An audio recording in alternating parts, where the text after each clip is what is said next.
All right, 6:02 in the Rose City. Time for Dirt and Sprague on Portland Sports Leader 105.1 The Fan and the Fan Sports Network. Hello. How we doing? Hello, good morning. What is happening? Nice little Monday morning. Great weekend. Yeah, well, you have a good weekend over there? I did. Sprague's had a good weekend? I got caught up in maybe one of the dumbest finding out something about sports of my life. Ooh. Like you did not know and then you learned this weekend? No, it was more like, hey, this happened. Let's find out how many of these times this has happened like this. Now I'm intrigued. And I'm still going through it. It was at the back end of my Sunday. Okay.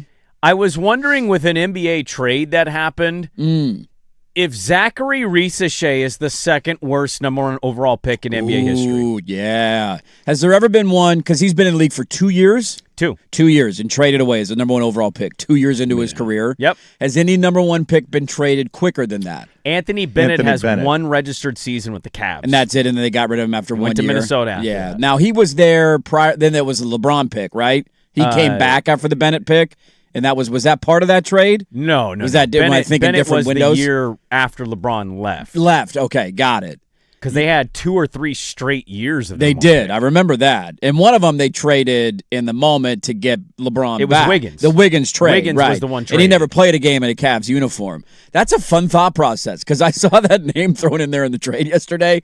It's like, damn, I don't blame you. If you don't see it 2 years in, might as well move on. I mean, the Cardinals kind of did this with Rosen.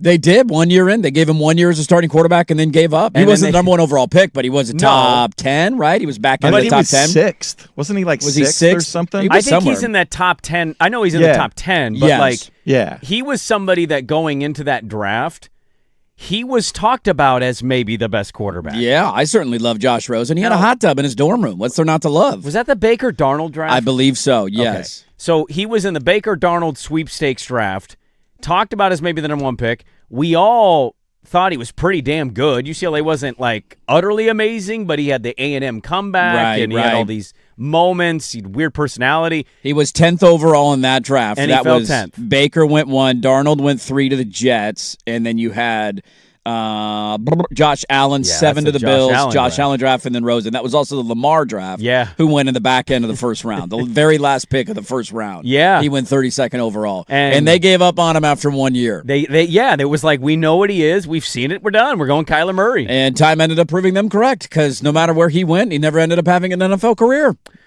Yeah, and Kyler was fine. I mean, Kyler got him to the playoffs. Kyler was better than Josh Rosen. That is 100%, not even close. He was better than Josh Rosen. So I'm going to go through the laundry list of number one picks. Ooh, okay. And I think I've come to the conclusion, if you're trading your number one overall pick after just 2 seasons, you are telling me out loud. Right. We blew it. We absolutely should have taken Castle. Oopsies. Castle was the guy of that draft. You think? That would be nice to have right now. I mean, Klingon's a pretty good second, I think, option of the draft picks in the top 10, but Castle's definitely number one. I'm going to pull up because I have not, in a shocking development, watched a lot of Atlanta Hawks basketball over the last 2 years. I'm going to tell you right now. Yeah, what do you got? Whenever we do our picks, I might be picking the Hawks. I want to see that. You like that might be your pick. I want to see that win total. That might be 54.5. Oh, I could pull it up again. Now this is before the trade. Kind of high, isn't it? That's a little high. That's a little steep. 52.5. Lower it down. I'll go down to just a hair. Because we did that last week with the Blazers. I have there on. I just got to go find the tweet for it. He averaged in his 2 years 12.6 as a rookie, 9.6 in year 2. He started 73 games in year 1 and 46 in year 2. They just sat his ass down. That's pretty bad. Their over-under, hold on, let me scroll. Let me scroll and find it. My over-unders from last week, because the Blazers were what, 42.5? Here are the Atlanta Hawks. They are... Yeah, if the Blazers are 42.5 in the West... I thought they were 43.5. 43.5 in the West. Dude. So what would the Hawks have to be at 50? Right? There's only 3 teams in the East that have a 50-win total, and they're not one of them. Hammering the Hawks over. If it's below 50, I might reach to the wallet. Now this was from Vegas as of last week. So this is before the trade. Nothing's been finalized yet. But as of last week, they were lower than Portland. 42.5. 42.5 for the and a half for the Atlanta Hawks. All right, so I'm going to look. This is since 19 90. Since 1990. Rattle off names. Yes. And I want you to tell me, yay or nay. It's a very quick answer. Worse or better than Zachary Rissache? Okay? Because I think I found another one yesterday that I want to throw at you that I think flies under the radar of bad number one overall picks. Ooh, I like it. So Derek Coleman. Yep. Better. Better, yeah. Larry Johnson. Better. Shaq. Yeah. Weber. Yeah. Glenn Robinson. Yep. Here's an interesting one. Joe Smith. Joe Smith's better. He's better. 3 seasons with Golden State before he was moved on. So he only had one more year than Zachary Rissache. He did before the original give up. Iverson Duncan. Another one. Olowokandi. I would take Olowokandi over him. I mean, there's still some runway here for Rissache. He's only 2 years in. I know what the full picture looks like. I would take Olowokandi, and it's a cooler name. Kwame Brown. Ooh. Now. Now we're splitting hairs a little bit. Okay. Now we're splitting hairs. First toss-up. Bargnani. He was a better player. He was a better player. He was a better player. He wasn't a number one got pick, more but out of it. he was a better player. Wasn't a great pick, Right. but he was a better player. Yeah. After that, dude, Anthony Bennett. Yeah, that's the only Now, other one. Fultz. Markelle Fultz, yeah. Having a guy not be very good in what people would say was a bad draft versus drafting a guy that played on an utterly crappy basketball team in college. He did. That nobody watched him play. Right. You're kidding. And he comes in and they're like, this is the real deal. And they're like, are you sure? And they're like, yeah. And then he had a mental And then I have the hang-up. yips. Yeah. Yeah, and it hasn't got much better for him, has it? I mean, he's been passable in he's Orlando. barely but in the he's- league. Yeah, he's hardly even hanging on. I was going to say, is he still I in think the league? I don't know. He is technically still in the league. He's on a roster. Well, actually, I don't know if he was. He only played. He appeared in 5 games last year for. Raptors? Yes, correct. You are. Yeah. The 5 games for the Toronto Raptors last year. I think Bill Simmons once had a thing on him where he said people in Boston, because Boston, that was the Tatum draft. Yes, it was. And Boston traded down so Philly could take him. And he said Boston was out on him because in his interview pre-draft, he was really discouraged they didn't have a Chick-fil-A, like to the point where he brought it up like 4 different random times. What am I going to do without a Chick-fil-A, man? I think that's what it was. I think there was, it was like a no Chick-fil-A. It was some sort of fast food. We asked you about how you feel about pick and roll. How do you feel about it? How do you feel about getting trapped coming off of a screen? I mean, that's a good question, but Besides, we eat chowder here. We don't eat chicken. The follow-up question is, where's your Chick-fil-A, man? How am I supposed to do this without Chick-fil-A? Okay, so of the 4, you go Joe Smith, Zachary Rissache, Markelle Fultz, Anthony Bennett. No, Bennett's far and away the worst Bennett's number one pick one. ever. It's not even We're close. trying to slot number 2. Olowokandi. Or would you go call Kwame Brown? I would go Kwame Brown. Who had a better career, Kwame Brown or Michael Olowokandi? No. I mean, Olowokandi. Are we starting a radio show with that? I think we are question? starting a poll question. Yeah, that has to be the start of the show. Who would you blindly say without looking at the stats? I would say Olowokandi. Olowokandi's career was. I think it was Kwame. No, I think it was Olowokandi. Olowokandi. Now we have the full picture of both, right? Yeah, they're done. They're both done. They're both done. Michael Olowokandi, 9 years total in the league. 9 seasons, pretty Kwame good. Brown, 12.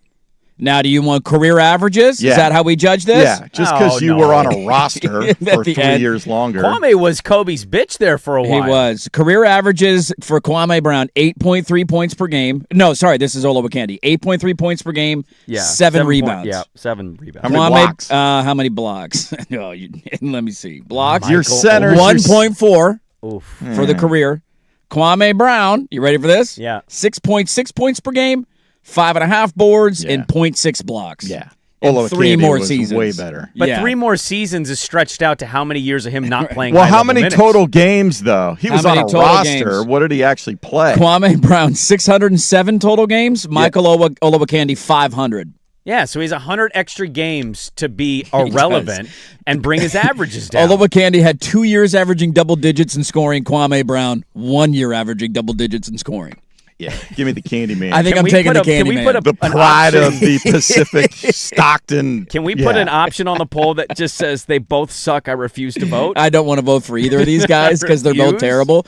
I will stand up a little bit for Joe Smith. Joe Smith, I mean, he played forever, But the numbers on the career are better than a lot of these guys. Oh yeah, for sure. He ended up being in the league for 16 years. I was more looking at how quickly a team got gives rid up of somebody. on the number one pick. Because his numbers, do you remember that trade of who they traded him for? The Golden State Minnesota trade? Yeah, because his numbers were actually like him coming out of the gate. He was a great role guy for Minnesota. He was third in Rookie of the Year voting his rookie year, averaged almost 19 a game in year 2, and then 15 in year 3, 17 with Golden State before they traded him. His problem was he was a tweener. What was he, like 6'7", 6'8", trying to play power forward? Well, you got to remember, too, about Joe Smith, the potential of him in Minnesota was so intriguing. They lost 5 picks. They did. Because of the talked about contract that they weren't supposed to be talking about. Oh, yeah. That's right. Remember? That's right. By the way, aspiration line 2, it's very similar of like... Yeah, we're trying to cook the books a little bit here. We're cooking some stuff up here. Got a deal in place for you. Come on, man. Let me help you out a little bit. Yeah. That was wild to see Risa Shares traded that quickly. I know that's a very random, off-the-beaten-path sports No, thing that from a trade busy caught my weekend. eye. I was like, wait, what? Yeah, because you read it and then you don't realize he's not in the picture when you look at, like, it's just a picture It's of Lou Lou Dort. Dort getting traded, Lou Dort which Dort. is notable, and then you follow along and you're like, wait a minute, is And that Ryan Nemhardt's more interesting than Yeah, Risha. at least locally for sure. Really? He is. Yeah. You think Ryan Nemhardt's more interesting than Zachary Risa? I think locally, yes. Locally. He's a come on. How many people positively knew he was a Gonzaga Bulldog? I think more people knew of him than they knew of Zachary Risa. The number 1 pick in a draft? That was one of the worst drafts in the history of the NBA. Ryan Nemhard is a two-way player. Is he? He's Are we not sure? even a solidified... Are we sure? Let's look at the numbers. Yes, please look it up. He was a two-way player last year. He's 5'10". Gonzaga legend, Ryan Nemhard, okay? Show some respect, would you? Stop. Show some respect. Gonzaga's been far too good of a program to call Played Ryan 60 Nemhard games last year, averaged 6.6 points per game. It's a nice little piece right there. on a two-way deal. Well, you can't play that many games and be on a two-way deal. Thank can you. They had to pick Read up the the contract. story. They said Ryan Nemhard was a two-way player Well, last he started year. as a two-way, and then they had And to he's pick up the- 5'11", according to Basketball Reference. That means Thank he's you. definitely 5'10". Thank you very much. Give the guy an extra inch, would you? What's a more interesting poll question?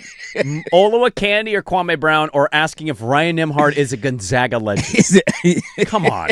Text your boy right now. He's a Gonzaga fan and say, is Ryan Nemhard a Gonzaga I legend? think he'll want anybody from a few years ago when they were a little more relevant.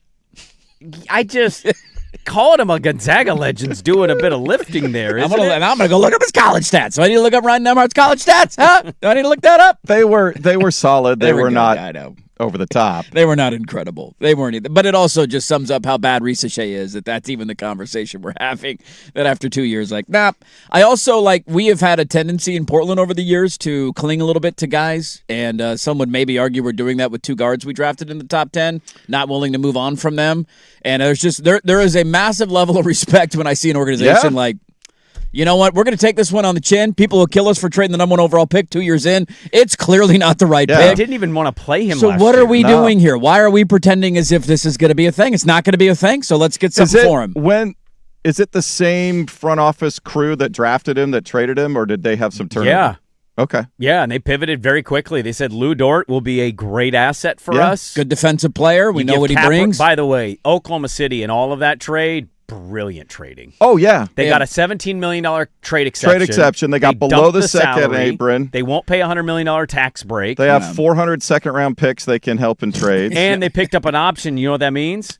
I know it's fruit fly season. Got it, it's baby. bad in my house right now. Got it. That means Atlanta's going to give him some sort of an extension. So they actually got him paid Right. as a thank you for helping us win a Yeah. title. Appreciate your efforts. they Good could have luck in just, Atlanta. they could have just, denied, not exercised the team option. Well, when they picked it up, people started going, huh? Because Because the tax stuff was approaching, Right, and right. it turns out Presti knew what he was doing all along. and they got something out of him. Yeah. That's what they were looking And for. they still have how many first-round picks in the next 4 years? Too Well, many they're gonna have to choose. sort that out. They got 3 second-round picks, I think, in that trade yesterday. Well, they currently have 7 second-round picks. Crazy.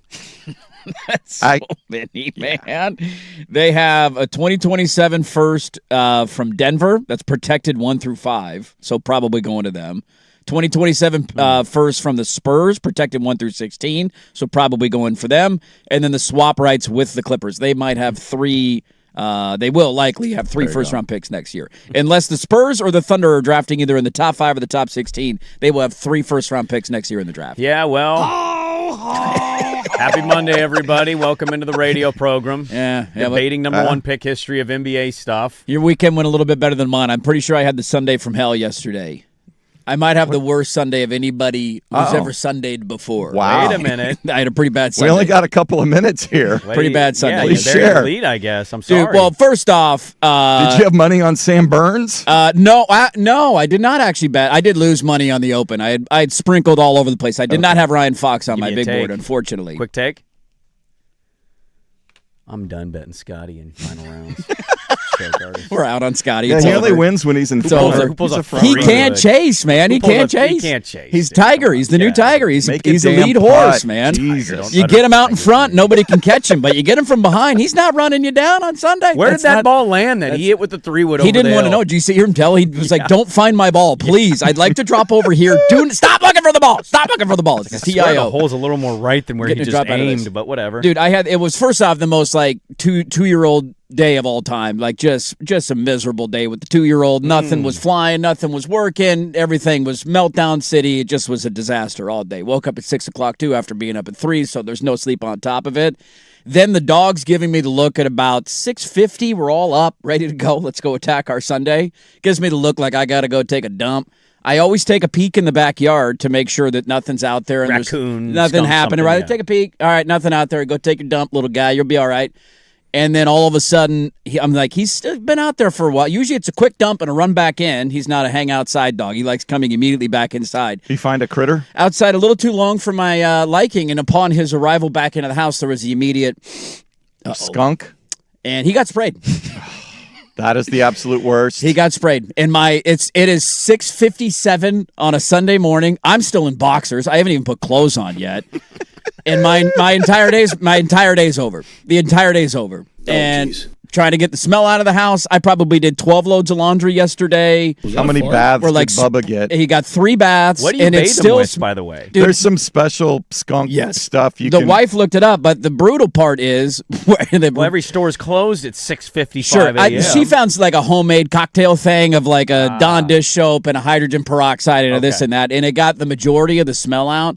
But I'm pretty sure the direct hit was right between his eyes on his nose, and you can't like I know. it's not easy to wash that because then you're getting stuff in his. I don't want to hose off his face, and so it's like. The entire day was. Thankfully, we have a couch where you can unzip the cushions and wash them. So that had to get done yesterday. He jumped on the couch? Dude, he jumped. He came inside, and I'm like, before you realize what's happening, It takes a minute, and then you're like, wait, what? and then you touch, and you're like, why are you? And wet? then is there a skunk outside, or is the Yeah. skunk inside? Because by that Or was time it I'd on the opened other the side of windows. fence, Where or is it? Where'd it go? So that was my entire Sunday. He's got a dog mentality. It was great.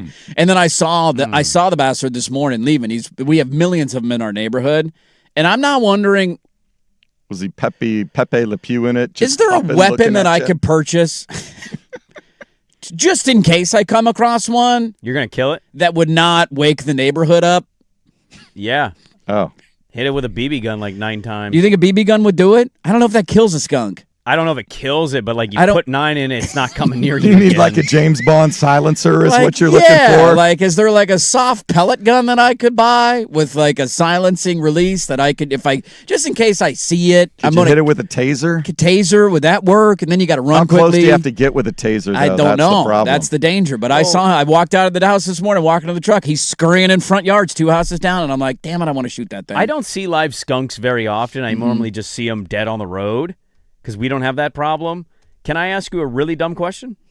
Sure. Do skunks actually spray a liquid out of their butt, or Yes. is it just like a smell? Yeah. No, it's a liquid. It's a liquid. Oh. And it Yeah. sticks. It sticks to everything. My entire Your backyard. house smells right now, doesn't it? Oh, dude, it's going to be brutal It's the walking in worst. today because you kind of it's get gonna used to cook. it and you're like, I think I'm okay. We cleared, dude, and that was the other part was it was hot as It was balls hot yesterday. yesterday. And I'm not closing the windows. Windows got to stay open all day. So we're toasting, burning up in the house. It's late in the day. It's 87 degrees.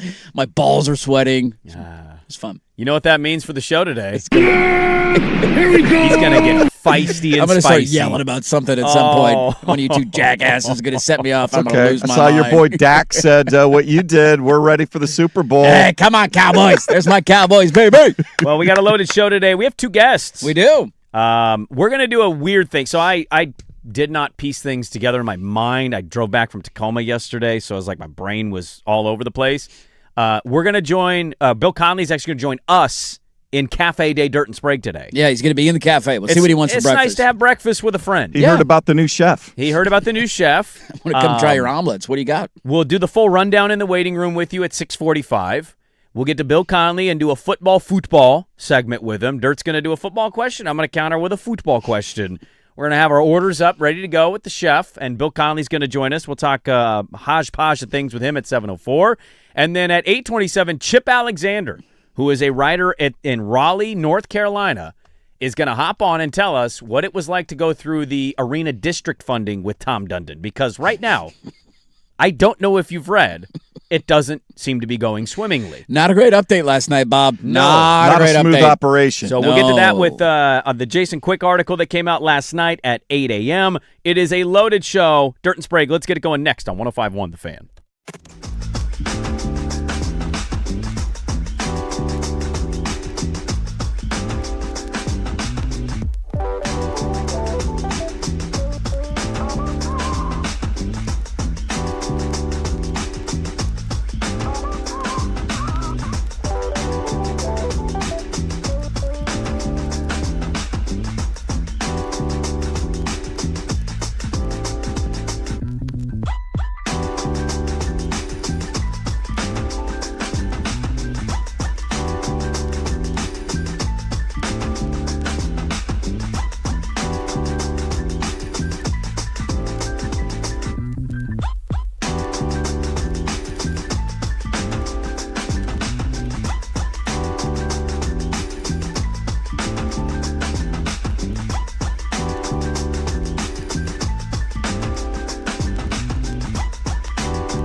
From the George McCoy at Warren Allen Sports Desk, a Sports Center update on the Fan Sports Network, 105.1 FM and 1080 AM. Brought to you by A&E Plumbing, Heating, and Air, serving Portland, Southwest Washington, and the Gorge. Online at aneheatingandcooling.com. It's hard to stop a train. First on the Fan, the major nobody wanted to win until New Zealand's Ryan Fox birdied 4 of his last 6 holes, including the 18th in the final round of the Open Championship, to beat Cam Young, finishing 10 under par, claiming the Claret Jug. He's the 3rd Kiwi ever to win a major. Spain is your 2026 World Cup champion. They finally solved Argentina goalkeeper Emiliano Martinez, who single-handedly kept the match scoreless until extra time. Spanish sub Ferran Torres scoring the only goal in the 106th minute. It is the 2nd World Cup for Spain. NBA teams still shaping their rosters. The Thunder dealing Lou Dort to the Hawks in a 3-way deal that included the Mavericks. Dallas ends up with former number 1 overall pick Zachary Richase. Ryan Nembhard goes to Atlanta while OKC picks up 3 second-round picks.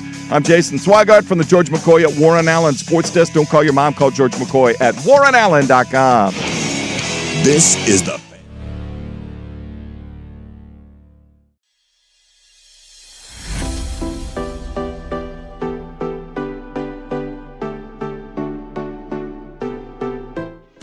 Football conversation with Bill Conley at the top of the hour. Good morning. Hello. Happy Monday, everybody out there. Hope your weekend was great. Sounds like most people's Sundays was a little better than dirt. 6:55 a.m. wake-up skunk call from his dog. Somebody, one listener saying they have skunk traps. Yeah, we know there are, and people hear that and they're like, are there skunks in Portland? Or are they like, dude, I don't know what it is about our neighborhood. They are all over. All over. We were talking to a neighbor last summer, and there was a guy that lives 1 block up who put traps up in his backyard, and he literally caught 13 of them. Where do you put them? That's a great question. I don't know what he did. Is it spray proof? Like, can you lift up a trap without it spraying you? I got questions about. So once they spray, there's a recharge period. They can't double spray. They can't just keep spraying. You can't just go. No, once they unload their load, it takes a while to recharge the battery. If that makes sense. Oh, I think every guy out there understands. I think we get it, right? That makes sense. You can't just do it rapid fire. It just doesn't just keep coming, right? You got to reload, and then the more of the spray comes. I don't know. I've not tried a skunk trap. I'm terrified of trapping them in the backyard because then they're just going to spray all over the backyard. It's a problem, though. Normally I'm the guy coming in after a major and. Speaking of spraying skunk juice, like usually doing that when it's somebody that wins who I hadn't heard of. You never heard of Ryan Fox before? I'm not surprised. I was just curious. I think 98% of the viewers that don't golf regularly or follow from the New tour Zealand, man. Know who Ryan down Fox from New is. Zealand. Well, I've learned about him since obviously he won the Open Championship. Sam Burns went in with a 2-stroke lead, and he ended up losing. He played with Ryan Fox, and he came just short. Sam Burns has had a lot of chances with 54-hole leads. He's a bridesmaid now. Big tournaments and majors. Cam Young was exceptional in his final round, but he couldn't. He ended up hitting back-to-back bunkers and then couldn't get out of the bunker for the par, so he bogeyed and finished at 9. I'm not going to do that with this one, and I'll tell you why. One, when I saw Ryan Fox walking, I think it was the 12th hole. Okay. I was walking, and my wife was up, and she was, who's this guy? I was like, I don't know. He got a boiler, though. He's got a bit of a boiler. She goes, a boiler? And I was like, yeah. It's like when you got a big gut, a noticeable gut. And she goes, oh, she never heard that expression? Yeah, boiler's a great word. And then I'm watching him play, and I'm just like marveling at how untraditional PGA Tour player he is because he just walks up, hits the shot. Yeah, he's one of the fastest players. He does not wait. He does not wait. This is great. The guy knows where he wants to go. He's got his club. What is he going to examine? It's like, let's just go make it happen. Yeah.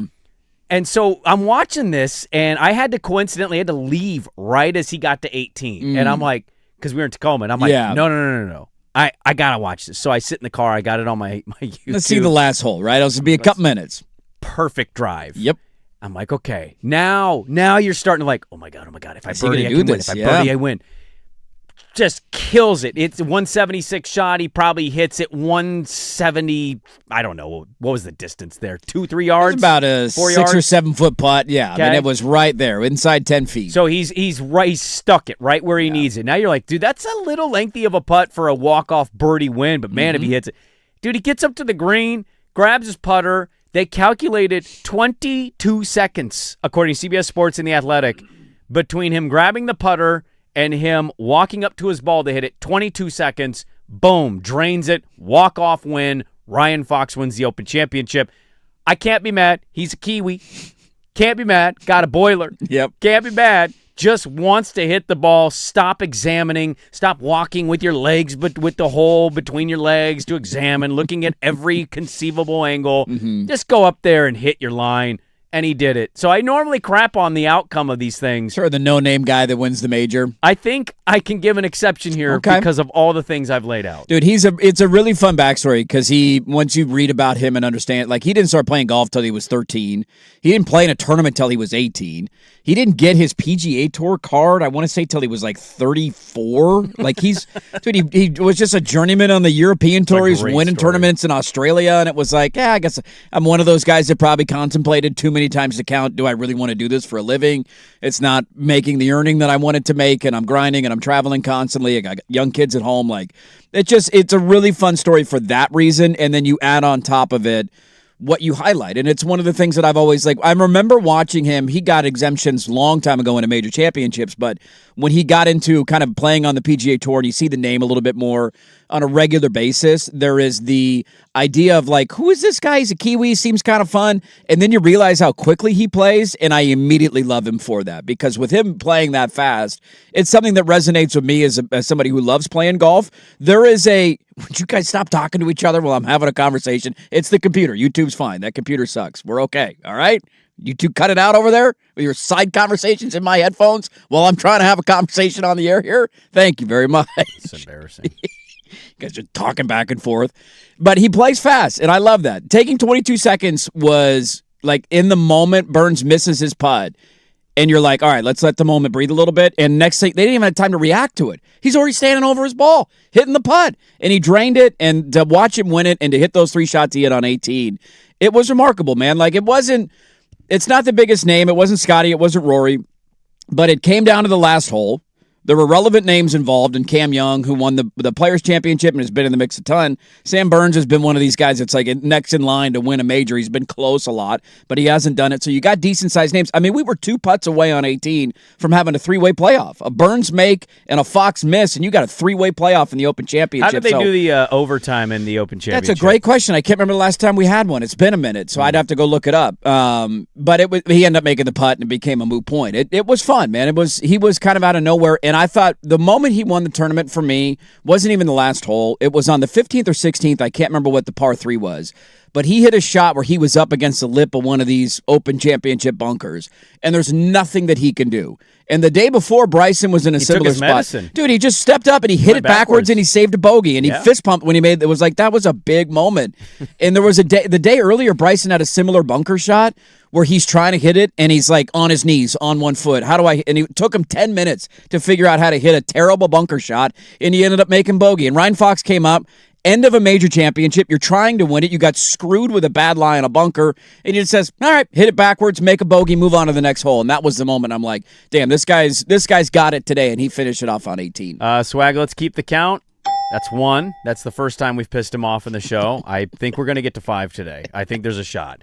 It's a 4-hole aggregate stroke play according to the Google AI for the championship. Okay, that would have been a fun playoff. That was my only disappointment. Great. I was glad that Fox won it. Well, him having that moment was cool. That was the only bummer for me of like, damn, a 3-way playoff would have been awesome. I can give you the reasons why I'm cool with Ryan Fox winning the Open Championship. There is not a doubt in my mind. The biggest story today is the controversy of penalizing Bryson DeChambeau. Without a doubt. And then Rory McIlroy coming out and basically crapping all over him, saying he's a performative SOB. He's not wrong. And then, of course, the pro Bryson bros on the internet are going to find the videos of Rory being all angry and throwing a club and batting in the sand trap and just being like, what a hypocrite he is. Like, now you've got, like, that, unfortunately, for Ryan Fox, should be about him winning. Yeah. I think it got morphed into that became kind of one of the biggest takeaways until Ryan Fox drained the birdie putt to walk-off win. I went and golfed Saturday morning with my brothers.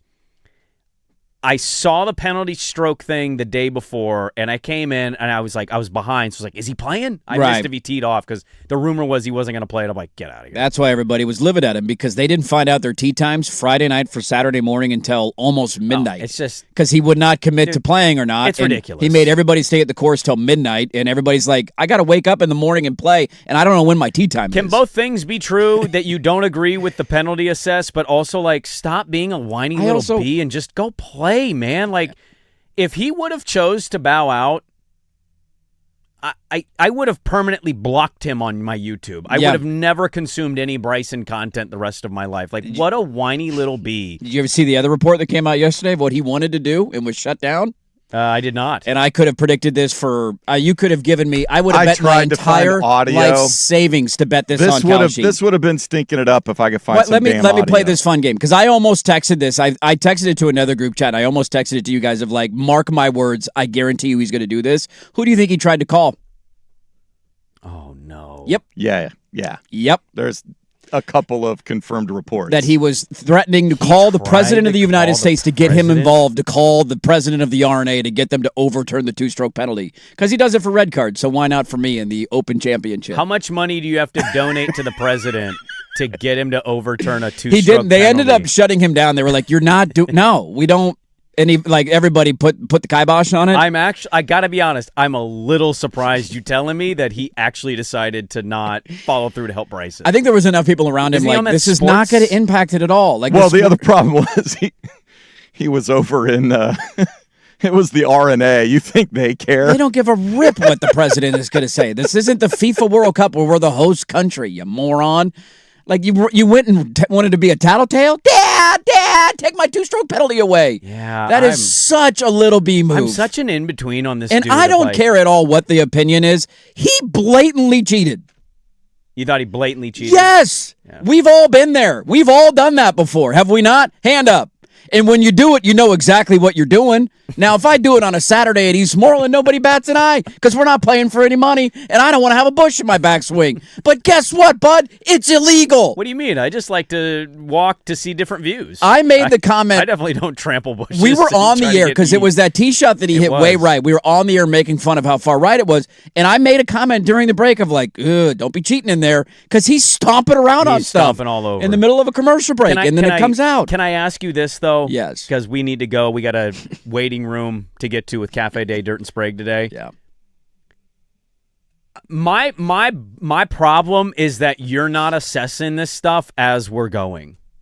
The aftermath of the penalty. I really, and I know it's long been held. That's the way it rolls. Like, remember the Tiger hit the stick. Somebody they snitched on him, so they like reassessed that. I don't like. Nothing will ever top DJ grounding his club in the U.S. that's Open. a good that one. will be the biggest one. But yes, you are correct. I just don't like. I feel like we are at a point where we need to evolve a little bit with that, right? Like, how about we assess this or tell him, hey, you're stomping too much. This is a two-stroke penalty. There's a rules official. Instead of like, dude, he walked off with a birdie on 18. He was playing out of his mind. He was one shot off the lead. He was going in with all the momentum, and then like they go back to the cover. I was confused. I was like, is this old coverage? Because it looks like it's sunset. Right. And you're finding, and then he's losing his mind at him. And I'm not pro Bryson on a lot of things. That was an area I'm like, to come back after the fact and be so late of like two-stroke penalty. Sir, it was funny that they made him 3 hours ago. It's like, what? They made him drive back out to the spot. I know too. That was the funniest part about it. I know they did. And they're all standing in the bushes yelling at each other. It was the most golf moment of all time. It was ridiculous. Agree with that takeaway. We should have it in time. Also, they have a rules official with every group, so he should be aware. Also, on the player side, like, hey, is it okay if I go walk around in here to find my balls or something? I'd like. Agreed. How about we open a line of communication there? Agree. We also need to start stroking guys. Like, significantly more. It needs to happen far more often than it does in golf. It just does. Guys cheat all the time. Guys are grounding their clubs when they're not supposed to. Cameras aren't around. Pace of play. Stroke them. That's how you get it figured out. Make this a serious issue. All right. Well, we have the waiting room to get to coming up. Ryan Fox, congratulations. You've won the Open Championship. Hello. I'd love to be known as a Kiwi. He had to take the claret jug on his flight and load it into the overhead bin last night. And guess who was sitting in the row in front of him, too? Oh. Burnsy?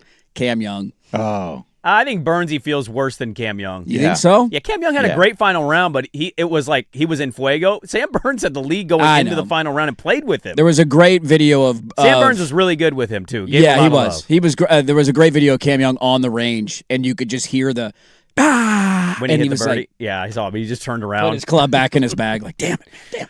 All right, we got to keep stroking, guys. We'll get to Bill Conley coming up top of the hour, a football segment as the World Cup final was yesterday. A little bit of a snooze fest. Literally me.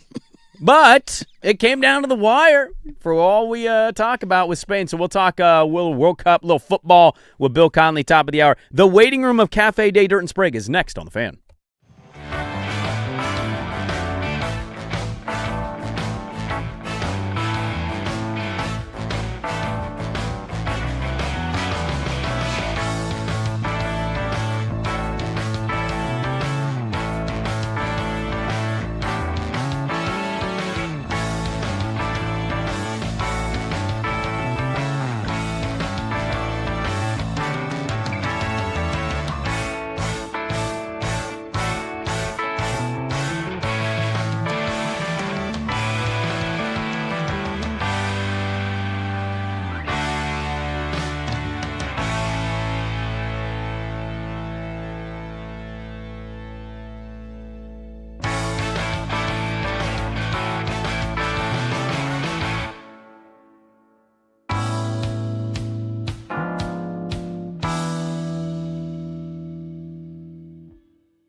back in. Dirt's all hot and spicy today. Wants to start stroking dudes in golf. I mean, we should take this stuff more seriously. We really should. There's guys that do this all the time. You know who's a big culprit of this, and it always comes out after the fact, is Wyndham Clark. Yeah. The people slow-mo his videos all the time, usually not in tall grass, but he'll get his club behind the ball in thick or rough and kind of nestle it down. We all do it. We all know exactly what they're doing. Sometimes if I can try to do it, I will try to hit it. But I don't actively go in like I'm going to destroy the entire ecosystem here where my ball... Like, I hit out of a big-ass bush on Saturday at a course I never played before. Yeah, whack it out of there. And I got it into the fairway. And it worked out. But, like, I was at a weird angle, and I was, like, shortening my grip. And I'm like, we're going to do it like a putt with a 6-iron here. I was thinking, do you remember we were at my bachelor party trip the day we played Tethrow? I can't remember what the scoring format we did was. That course ate us all alive. It was brutal. That course was so hard. But we did a scoring format where it was like the foursome and everybody had a couple of holes that they were responsible for. Yes. Your score would count. I can't remember specifically. Yeah. But I remember on one of my holes, I was playing with my buddy Big Dave, and I overshot a green, and the ball's maybe 6 inches away from some kind of bush-like thing. And you can't hit near their environment. In like the hazard It's area. a drop. It's like rocks, basically. But I can't get a swing off of, and I will never forget my buddy going up and just stomping the hell out of the bush. And it was the only thing I thought of when I'm watching Bryson do that. I'm like, yeah, man, I've seen that before. That's cheating. The bush is going to be okay, actually. It'll come back to life. It'll regrow, I promise. We're going to talk with Bill Conley coming up. We got a football segment because Bill Conley loves him some soccer. Yes, he does. And he also does a hell of a job covering college football. We got Greg Sankey on our televisions this morning. Boys, I know it's a slow time by most people's estimations. SEC Media Days. But SEC Media Days here. You know what else is here this week? What's here? Big Ten Media Day. Is that this week No, too? next Or I think it's week. next week. Next week. So we got 4-day extravaganza with SEC Media NFL Day. training camps are starting to open up. Training camps are opening. I'm just saying. We had a major championship with the World Cup final. We did that. Here we go. Yeah. Baseball season be here. Or football season It be is here. almost time. Yeah. It is almost here. My Bravos won a series this weekend. Look at that. The Dodgers beat the Yankees in a series. Yeah. They were Did you know that? Or They did. Yeah. No. I feel like They almost swept. Baseball season still happening? He went, yep, yeah. Yeah. Yeah. Kind of a big Well, one. Saturday's game got postponed, I know, you had a and so doubleheader. they had to play a bullpen game in the second game of the doubleheader yesterday. How'd the and Giants do in Seattle? I'm assuming they lost. I don't know. I saw their Friday result. They Okay. took 2 out of 3, I believe. The Giants did? I I highly doubt believe that. so. They blanked them on Friday, They won 7-0. 7-0. We Nothing Friday. blow, dude. There's no way we won the series. You won 7-0 Friday. The only thing I'm You interested in is lost their rookie yesterday. stat The lines. Mariners finally If hit they lost some yesterday, then dingers. they lost the series because Oh, they okay. blew the lead on Saturday. Ah. Yeah. We suck. Okay. We're really following baseball I'm closely. very excited for football season, if you can't tell. It's almost here. Ooh, I like it. Football season is right here. All right, so we're going to do like a mini...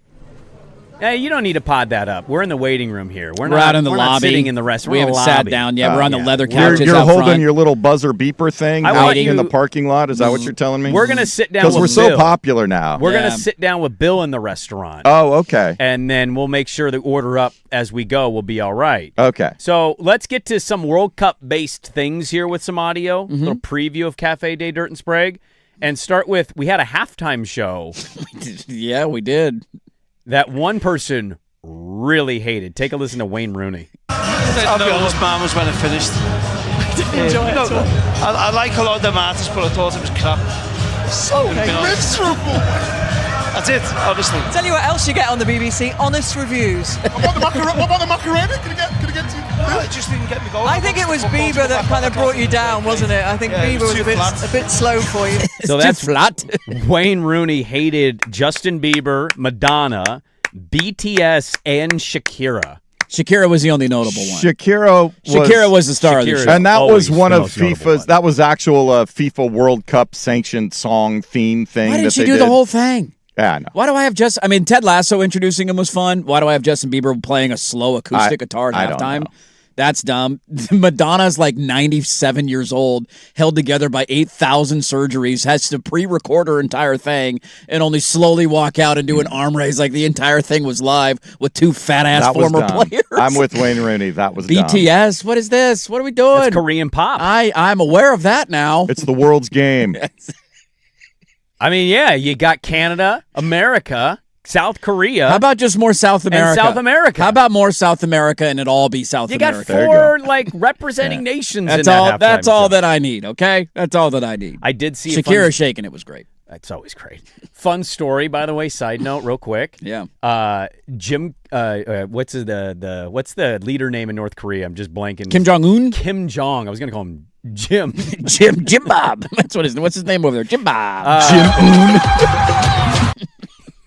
Hips don't lie. Jim Un.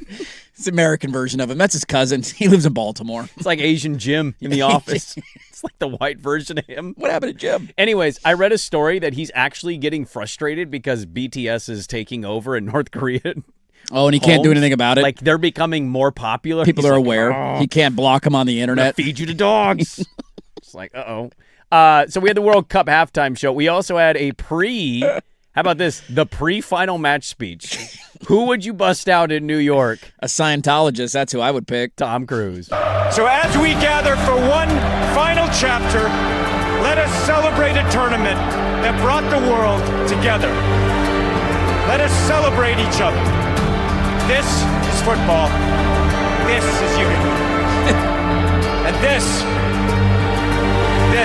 is greatness. Hey, I'm going to celebrate you boys. Thanks, Tom. Let's celebrate each other. Thanks, Tom. Can I ask you guys a question about big sporting events? Go make another Mission Impossible. The world stage versus Hang on the edge of an airplane, all right? Do what you're good at. American championships. Yeah. Like, remember the Super Bowl in L.A. when the Rams won it? We had The Rock on the field. We did. Finally! It's like, what? Can we just start the game? What if Exactly. we just did the game? What a novel concept. I feel like we would, as a country, like in be literally outraged. every other game Yes. that ever happens. How you just, Let's just players go. take the field. Here we go. National anthem, kickoff, halftime, second half. Like, what if we just didn't decide to do these big extravaganza things? You know like who we just actually did the does it sporting event? right in terms of on the floor in the game is the Final Four. Do All they do anything? is the anthem, and a lot of times it's a student singer representative from each of the four schools and a color guard, and they sing the national anthem. They do the intros, and they play. What did Yeah. the finals do, though? After the anthem, we had nothing in the finals. Yeah, basketball doesn't do this as often, which is good. And then you get your Well, it's Ashanti tougher Portland for Fire those because concert. it's a whole series. It's not one game like the Super Bowl Right. or the Final Four or the World Cup final. Even baseball delved into this. We had Fat Joe and Ice Cube rapping back and forth. Remember That's that? right, for the home games of the Yankees Lean and back. Dodgers. Lean back. What are we do? Can we just play baseball? Can we throw a pitch? Sir, you are Ice 50 Cube was great, but the problem was it set the precedent now that they felt like they had to have a singer, Fat and they Joe couldn't was match not it. prepared. He was Like, not Ice Cube. The Dodgers and Ice Cube had that planned Yes. for a while. Fat and Joe, then we need the you to come Yankees lean like, back. we got to do ours. And Call you Ozempic Joe. Get out here and rap. Fat Joe is 57 years old on a mound. Lean back. Lean back. Lean back. I have arthritis. Loaded second hour. Let's kick it off with Cafe Day Dirt and Sprague with a guest to eat some breakfast. Bill Conley, ESPN, for a football segment. Hour 2 on The Fan.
From the George McCoy and Warren Allen Sports Desk, a Sports Center update on the Fan Sports Network, 105.1 FM and 1080 AM. If you've been arrested for DUI, you need a team of attorneys you can put your trust in. Call Reynolds Defense Firm today, online at reynoldsdefensefirm.com. First on The Fan, Ryan Fox winning his first major, the third New Zealander to ever win a major in golf. He did it by birdieing 4 of his last 6 holes, including the 72nd hole, beating Cam Young, finishing 10 under to claim the Claret Jug. Spain winning the 2026 World Cup. It is their second all-time, but it took them till the 106th minute to finally get one past Argentinian goalkeeper Emiliano Martinez. Ferran Torres did it coming in as a sub. 1-0 the final. An NBA trade going down Sunday. The Oklahoma City Thunder are moving Lou Dort to the Atlanta Hawks in a 3-way deal with the Mavericks. Dallas ends up with former #1 overall pick Zachary Richache. Ryan Nembhard also goes to Atlanta, and OKC gets 3 second-round picks. I'm Jason Swigard from the George McCoy at Warren Allen Sports Desk. Don't call your mom. Call George McCoy at warrenallen.com. This is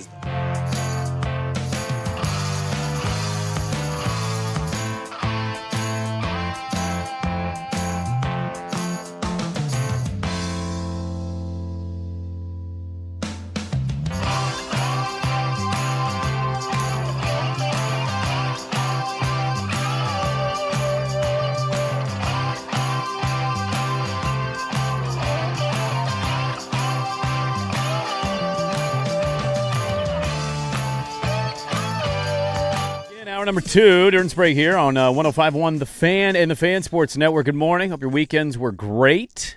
We had a lot of fun in the first hour of the radio program. So far, we have only pissed dirt off one time. Only one time, but we got a long ways to go. We're only 1 hour in.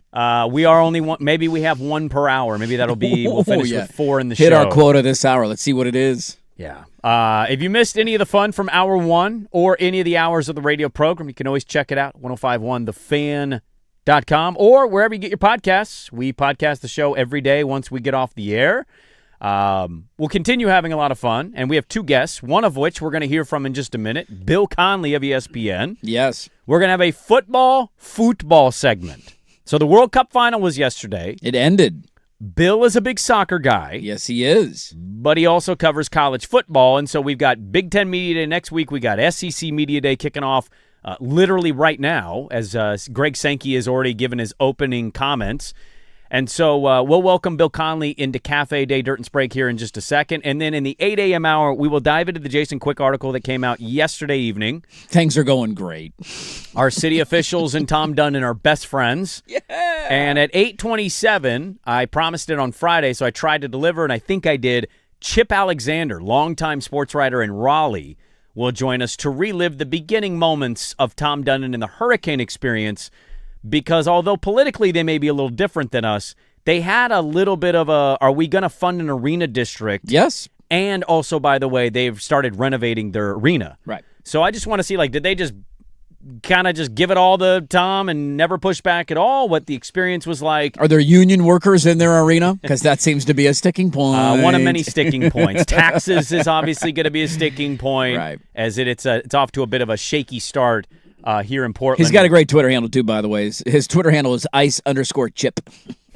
Ice_chip. It's a great Twitter handle for a guy who covers hockey and his name is Chip.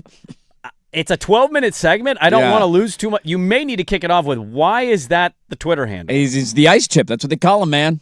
Is it just all about the Hurricanes? I mean, I know he covers some other stuff, too, in the Raleigh area, because you got the college basketball He's covered over everything. there, too. I've looked up his history. Yeah, he's covered a ton. I pulled him up because you said we had him on, and I'm like, that's a hell of a Twitter handle. We'll lead with that when we get him on. All right, well, we'll get to that coming up in the 8 a.m. hour, but we start the second hour of the radio program welcoming in our good friend, Bill Conley, into Cafe Day Dirt and Sprague here on a Monday morning. Bill, good morning. How you doing? Pretty good. How about you? We're doing great. We're going to try to execute something here on the air. I'm going to ask you football questions, and my co-host Dirt is going to ask you football questions. So I will leave it to Dirt to actually ask the first question of the day of the interview. Okay. Order up. First question of the day for Bill Connolly, our great friend. I see comments from Pat Narduzzi last week. We have not played the audio yet, but I want to get to it. And I know Bill Connolly's big into the rankings and the conferences and, which one's the best and where do the teams stack up. Well, how do we react to the head coach of Pitt, who I believe, if my numbers are correct, he's 1-6 all time against the Big Ten, saying that the Big Ten is not as good as the ACC? I think we know how we respond to this. Coaches can say stuff. Lies are free, and you can convince yourself of whatever you want, I guess. I mean, it's ACC's a power conference, and they had a team that almost won the national title last year. Could be worse, but no, it's not quite up to the Big Ten standard. On that follow-up, we had that debate last week, Bill, and I'm curious to get your thoughts on it. We were looking ACC Media Days going on and playing audio from coaches and all that, and I just kind of tend to look at it, and maybe I'm not giving enough credit to somebody else, whether that's Louisville, James Franklin Year One, Virginia Tech, SMU. It seems like it's Miami and everybody else, which can be laughable because they didn't even make their own conference championship game last year. When you look at the ACC, does it have that vibe to you going in, or is it a deeper race than that? Yeah, I mean, from an SP Plus perspective, Miami's at number 8, and then the next best team's at number 23. And, to their credit, it's going to be a fun race for number 2 potentially because there are, 9 teams between 23rd and 44th. Anybody could be second, but it does feel like, acknowledging that, one good postseason run doesn't kind of eliminate all of Mario Cristobal's regular season troubles. They always manage to fall into a rut when they're not supposed to. And so unless that kind of mentality has changed, they could be vulnerable to a slump as well. But on paper, yeah, it's Miami versus the field. Order up! Bill Conley, our guest here, ESPN, ESPN.com. SEC Media Days are kicking off, and Bill Conley is joining us to talk a little college football and some football. So we had the World Cup final yesterday, Spain and Argentina. What would we rate the World Cup final game? Not great, but it wasn't surprising in any way that it wasn't great, since Spain really just kind of dominates without scoring a billion goals, and Argentina's entire goal was to get to the 75th minute with a chance to win. So it really kind of played out. It was kind of the most unsurprising scoreless first 75 minutes ever, and then things kind of opened up at the end, but there was no goal, et cetera, et cetera. Like, right team won, for sure, and Argentina certainly didn't cover itself in glory with its general composure, but in the end, Spain was just absolutely incredible. I've never seen a defense. There are 2 ways to play good defense in soccer. One of them is to dominate the ball and therefore not give your opponent any chances, and then the other is to win duels and stop your opponent from when they're in good positions to score. They did both of those perfectly throughout the entire tournament. It was pretty impressive to watch. Have we ever had football and football link up more than Spain winning, so every person in America that watches or doesn't watch soccer could just say, defense wins championships? That's right.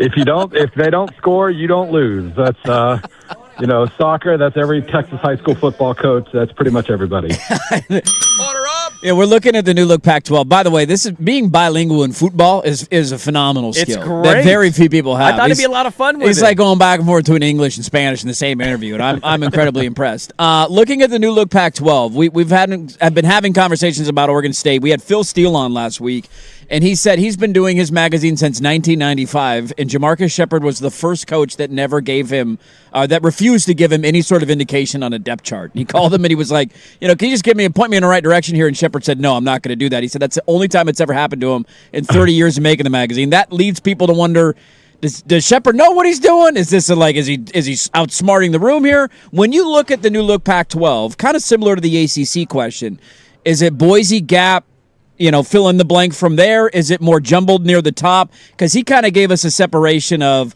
Boise and Fresno and I think Colorado State, and then he had Oregon State and Washington State in the bottom half of the conference. Do you view the Pac-12 that way, and how difficult is it with so many new faces and new coaches on top of that? At first, I thought you meant Shepard had Oregon State in the bottom half of the Pac-12 for a second. Hopefully he doesn't. That would be a bit of a problem. Yeah. No, it's the same deal, not to lean on SP Plus too much, but Boise State's 38th, and then there are 4 teams between 71st and 88th. So that's the biggest gap of any conference, really. And it's not hard to see why. I mean, Boise, has a love-hate relationship with expectations for the most part. Sometimes they exceed them dramatically, and other times they just kind of sleepwalk through periods of the schedule. But they're clearly the superior team on paper, with Madsen back, with Virgin Morgan back, et cetera, et cetera. Lots of really, really good running backs still. So I don't have a problem with that. But, yeah, it's same as the SEC or ACC, really, and it's eye of the beholder who's number 2. San Diego State looks the part because of defense, but Fresno State was really quickly adapted to that kind of North Dakota State identity, I thought, and could be really, really interesting this year. Wazoo, obviously, just massive change every single year, but on paper, there's some things to like. Texas State could be interesting after losing a ton of close games, but bringing back Brad Jackson. So should be a really, really fun conference when it comes to the race for number 2. Number 1 seems pretty clear. Yeah. Order up! What did you feel about the World Cup from start to finish being in North America? We obviously had Canada, us, and Mexico hosting, but it just I was one, Bill, to give you the opinion. Like, I just got into the Premier League for the first time this year. I picked Nottingham Forest. It was hell of a year to pick that team because they almost got relegated. But that was kind of my first introductory season of real football. And so I kind of went in. I was a little bothered by the amount of money that it was being talked about tickets would cost and tourism. And, I don't know. I thought it was a very negative kind of vibe. And then I came in and the World Cup started and I saw these little towns, gravitating towards these countries they don't really know much about. We had a Lawrence, Kansas old guy ranting about how happy he was to have Algeria in Lawrence. And I thought that was cool. Yep. So, and then you had superstars, right? Erling Haaland became probably the biggest star of all of them because of his unique personality and his build. How would you grade what the World Cup was from your expectation standpoint to how it all played out? Yeah, I was, I'm wrong about plenty, but I told my editor beforehand, everybody was so negative about the 48-team expansion. And I mean, I'm pretty clear on where I stand about a 24-team college football playoff expansion too. But I was just I think this is going to be incredible because among all other things, we now have the odds of a Cinderella, the odds of an underdog that everybody adopts are now huge because there's going to be tons of Cinderella, candidates. And in the end, a lot of them ended up, making memories. And it just, I think the momentum that this tournament had early on with the Cape Verde stories and the DR Congo stories and Curaçao's goalkeeper, almost setting the saves record and all these things. And then that kind of gave way to the superstars, Erling Haaland making his impression on America. My 72-year-old neighbor from Wisconsin now loves soccer because of Erling Haaland, pretty much. Just fell head over heels in love with Erling Haaland and the Norway team. So, you had that aspect, and Mbappe and Kane and Messi, but pretty much every superstar except Cristiano Ronaldo shining, which was okay. And then at the end, you had the 4 best teams in the semis. So it's really kind of whatever you like from a major tournament, you got it from this one. And it was great. I mean, price gouging was obnoxious, and as tends to be the case in America, they got away with it because they always do. Mm-hmm. We complain, and then we buy the tickets anyway. But it really did, like you said, with the Algeria Lawrence thing, with Chattanooga, Tennessee, falling in love with Spain. Just all the little different. We got the growth part of American sports industry with the prices and all that. We also got kind of the really charming parts as well, which was nice. I think we should just adopt Erling Haaland at this point. I mean, he showed up back in Norway with a stuffed raccoon and a booze bottle, and he's listened to. Yeah, it seems like he might not mind being adopted at this point. That's what I'm saying. We could use a guy like that on our team, man. What about you imagine him in the MLS? Does the portal exist? Can we get him into the portal? How do we entice him? Let's get him a good NIL package. When I look at this upcoming college football season, what coach is under the most pressure to win a national championship? I think the answer is always Ryan Day. Even though we got one 2 years ago. I think that's just always that's kind of but beyond the fact that Ohio State is just always miserable anytime they're not winning the title, and even kind of seems like they're miserable when they are winning the title. this does feel like a big moment for Steve Sarkisian. It's really strange with this year. I kind of felt like he was fighting last year's wars with his portal movement. Like he needed a better skill core and offensive line last year. And then he spent all season kind of developing pieces and making that unit better. And Arch Manning was number one in total QBR from November on and all these things. And then he chases off a whole bunch of guys to get like 3 big skill core transfers and a couple new offensive linemen. And I don't know, like if Cam Coleman and the running backs and all those guys stay healthy, then I guess it's fine. But suddenly they kind of have a depth issue where they're a couple of injuries away from playing a ton of freshmen, whereas they spent all last year developing the depth they don't have anymore. So that's going to be a really big thing. And also the fact that his defense, Sark's defense, has been better than his offense the last couple of years, and he goes and fires the defensive coordinator for Will Muschamp, who hasn't really led an elite defense in over 10 years. These are big risks, and I think they're risks that we haven't really talked about enough. So we'll see if it pays off. It absolutely could, because we know their talent level is still top 5 easily, but I don't think it's guaranteed to. It'll be interesting. Order up! Bill Conley, our guest here, ESPN.com for a football segment. Should we be in America debating right now the clutch gene factor of one Lionel Messi?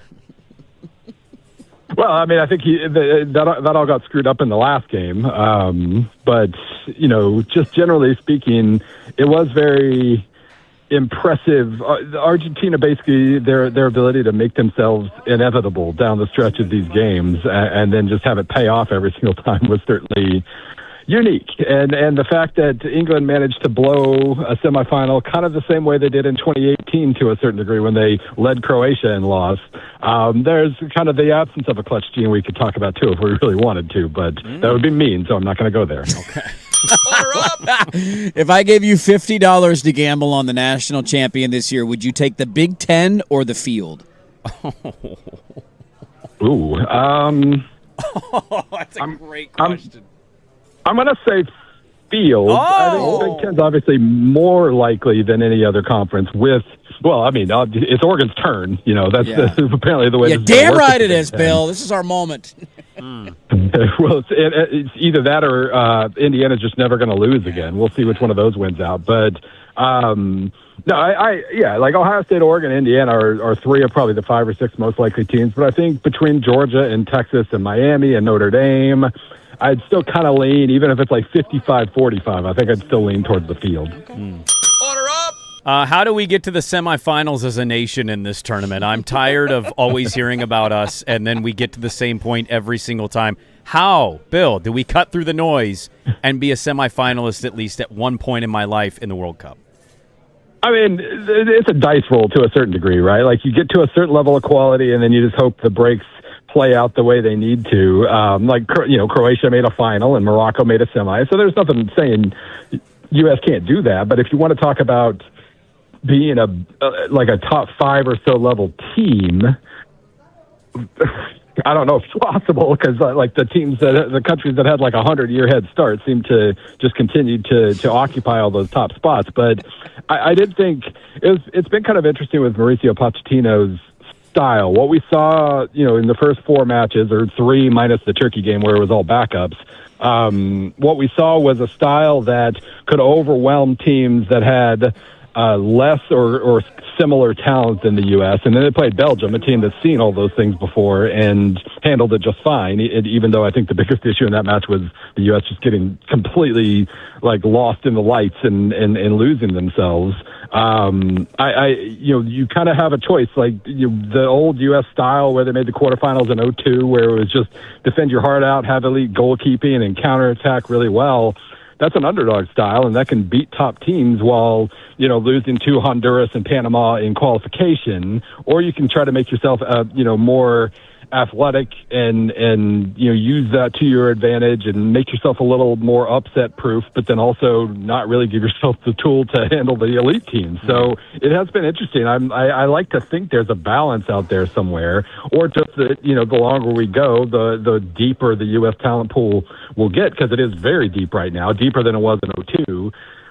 But that is kind of the balance there. You either take a favorite tactic and don't pull upsets, or you use underdog tactics and pull upsets and get upset. So it's an interesting mix there. Yeah. Last one for me, and I'll put on a different hat for the last question because I did see, I think you tweeted you went to 10 World Cup games, if I'm not mistaken. Do we have a favorite moment and a favorite game that we were in person for? Well, it was really cool to be at the semifinals. Just the magnitude of Spain-France was really cool. My favorite game, though, was Cape Verde, Saudi Arabia, because I'm forever an underdogs guy, and being able to see, looking up at the TV above us in the press box to watch Spain, Uruguay, and make sure that everything was going right there, and that whole adrenaline rush watching Cape Verde qualify, and the kind of the party that happened after that. And I wrote my favorite piece after that. I'm going to have the fondest memory of that one, I think. All right, there we go. Good stuff. Our first guest ever to Cafe Day Dirt and Sprague. What would you order for breakfast right now if you were at a diner? Ooh. I've kind of had hash in my mind for a while, so some sort of hash-like thing. I got the hash browns. Some sort of protein in there. That's ringing. That's calling my name right now. A corned beef hash with an egg over it. It's perfect. I mean, I'm in. Yeah, I'm into hot sauce. Yeah, a little hot sauce in as well. We're always in on Bill Conley, ESPN.com. Great college football coverage, and also avid, diehard football fan. So a football segment here, Cafe Day Dirt and Sprague.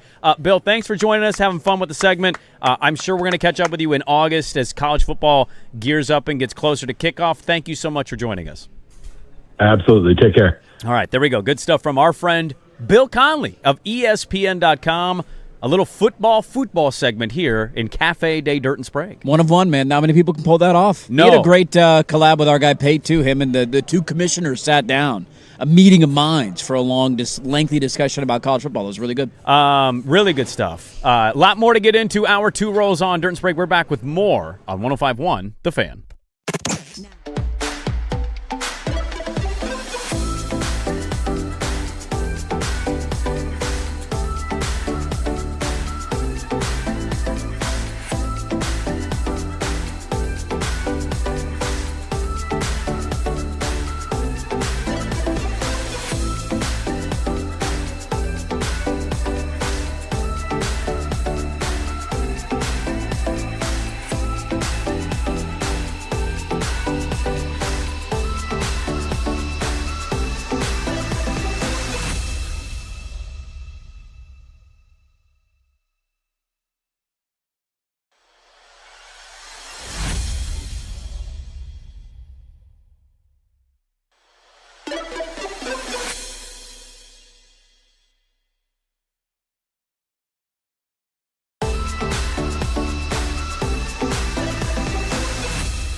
a.m. First on the Fan, it was a major no one seemed to want to win until New Zealand's Ryan Fox birdied 4 of his last 6 holes, including the 72nd hole, and he bested Cam Young, finishing 10 under to claim the Claret Jug. He is the 3rd Kiwi ever to win a golf major. Spain claimed the 2026 World Cup championship. They solved Argentina goalkeeper Emiliano Martinez in the 106th minute with the only goal. It came from sub Ferran Torres. 1-0 the final. It's the 2nd World Cup for Spain. University of Michigan announcing this morning embattled athletic director Ward Manuel will step down from his post at the end of the calendar year. I'm Jason Swigard from the George McCoy at Warren Allen Sports Desk. Don't call your mom. Call George McCoy at warrenallen.com. This is the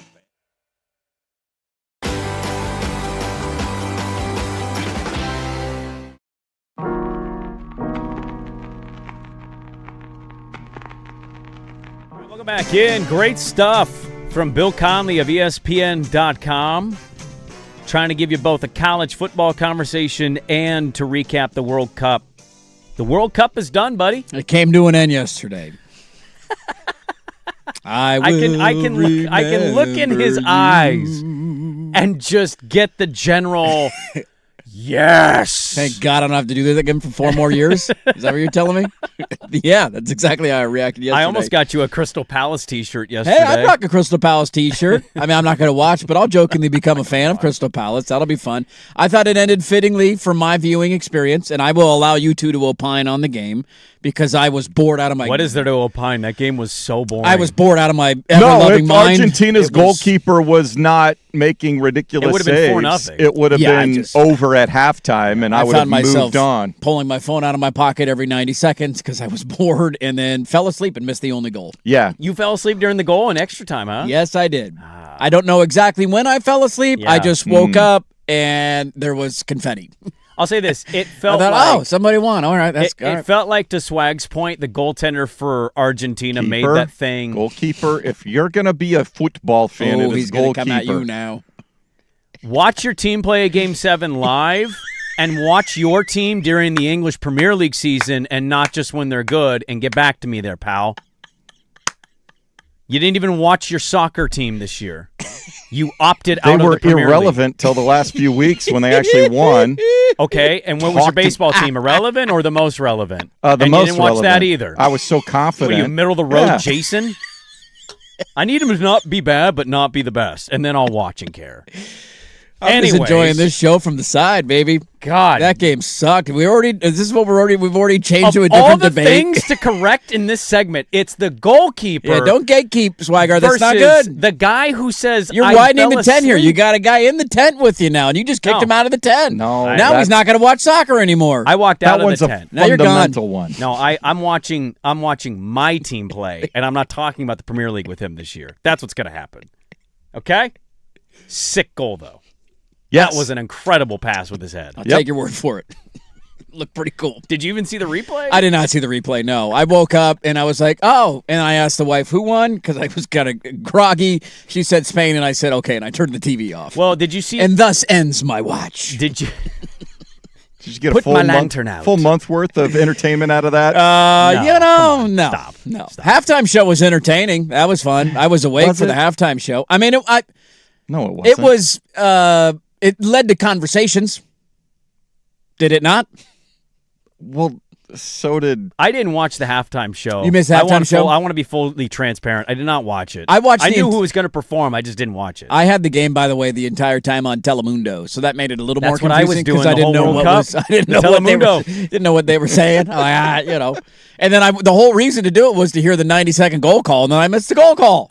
You must have been really in REM sleep there. I was exhausted. I think the skunky morning start really... Yeah, it was a bit of a long day without a lot of sleep. That'll take a bit out of you. I'm sitting on the couch like, dude, I can't do this anymore. I can't. They're just pass it and pass it again and pass it again. Did you watch much of the post-match? I did not. No, I turned the TV off. So the trophy presentation, I'm always like impressed and underwhelmed at the same time about the World Cup I did see the videos of that. They tried to shoo Trump away, and he's standing awkwardly in the middle like, dude, get out of here. We're trying to take our team picture. So I got to ask this. Mm-hmm. We know he loves the attention. Infantino is obviously trying to say, dude, go. They're doing the build up buzz trophy raise team thing, and he just isn't moving. Does he know that by standing there he's in it, or does he literally have no idea how it all works? I think he literally has no idea how it all works. Okay. I think he's waiting like, do I stand here? Do I do a photo op now? You could probably explain it to him, and I don't think he's paying attention to you explaining to him. Well, he's in front of cameras, in front of millions of people watching at home, and he's going to capitalize on that moment. Here's the other thing. I know we have technology and stuff with photos where you can like literally remove people. Mm-hmm.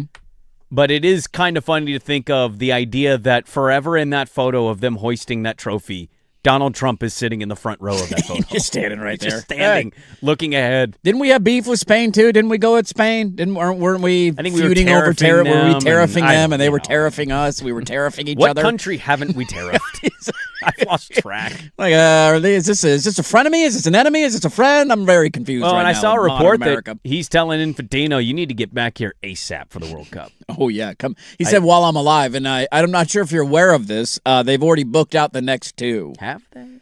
They technically have. Yes. But have they? Yeah, they have. FIFA could do whatever they want. How much money? They're the most corrupt organization in sports, and it's absolutely ludicrous. That's why Tom Cruise up there and his $1 billion talking about unity and Scientology was weird at the start of the game. But yeah, I mean, you could do whatever you want with FIFA. If you want to bribe them enough, they'll give you the tournament whenever you want it. But Saudi Arabia has also got a lot of bribe money. They got a lot of bribe money. I don't think you can outbribe them. I don't think that you can. Yeah, they probably pivoted out of live just to be able to make sure. It's too soon. Yeah, you can't. Maybe we could bribe Spain because Spain's getting the next one. Yeah, but it's Spain, Morocco, and Portugal. That's three. That gets expensive. That's a really cool World Cup. Do any of them have a larger economy than California? Spain might. Spain would be the only one I would say does. Only one with a chance. Yeah. The other two, no way. No chance. No. But it was it was a good experience. The World Cup was fun and large. It was a great time. It was fun. I'm not going to poo-poo the entire event. Seeing people come over in America and kind of discover our country and go through sights and sounds. There was a lot of social media stuff that was fun. The fan interaction at other sporting events was a lot of fun. The Scottish fans at Fenway, the Norway fans everywhere doing their row. Like, there was a lot of really cool stuff out of it. We got swept into American soccer for a very brief period, wondering, is this going to be different? Answer, it was not different. No. So, as a whole, the tournament was great, and there was a lot of memorable moments. I was not, like, that game yesterday sucked, and I fell asleep because I was bored out of my mind. But it was a predictable suck. You knew with Spain That's why when Spain made it, I was like, kind of sucks. Same. They're probably the best team, but they're not entertaining to watch. Did you watch the third place game? I did not. No. Was absolutely bananas. I almost texted the group because my round got over and we went to a pub and it was probably 3 minutes into the match. And so it was just on. And so we're sitting there watching this. And I started laughing, thinking about your take of, like, why are we doing this? No one cares. Soccer's great when nobody cares about playing defense or wants to be at the game. Well, there's no consequences for losing that game. That's my whole point. It's entertaining, isn't it? It starts out the way it starts out, and it gets to 4-0. And I almost text to Swag and you, damn it, Swag called it, England cares, France doesn't. Yeah, and then they scored By the 4 time unanswered. we got home from the pub, it was 4-3, and I went, what? And then I started watching. They scored another one, make it 5-3, and then it was, 6-4 is the final. I think the final, yeah. If you give me that game in the final, I'm all about it, man. That sounds fantastic. The other thing I was thinking about, how many times has the over of 9.5 goals hit in a soccer match? Is how many great fan bases came over to our country. A lot of them. And they showed, like, their pride and their happiness to be representing their nation. And then they also, like, leaned into what America was, right? In in all the good and bad sense, right? Like, oh my God, have you guys heard of Taco Bell? And we're like, well, it's currently passing around diarrhea. But yes, we have. Memo, it always does that. Yeah, well, it's a little more explosive this time. Is this the parasite diarrhea or normal diarrhea? And I liked that, and I kept thinking, like, when the World Cup, and maybe this is coming from a place of slight ignorance or memory holding, like, when the next World Cup comes around and it's in Portugal, Spain, Morocco, I really want to be interested to watch the American citizens that go over to watch USA. Do we care? I don't feel like we carry the same level of pride and passion. I know people love America. Obviously, it's a very polarizing, divided time in America itself. But when you see these other nations come over and take pride in what we have to offer while also showing and Showing representing their culture. and Yeah. their pride and love, like Viking rowing at baseball games. Right. It makes me like reconsider or wonder about getting to that spot.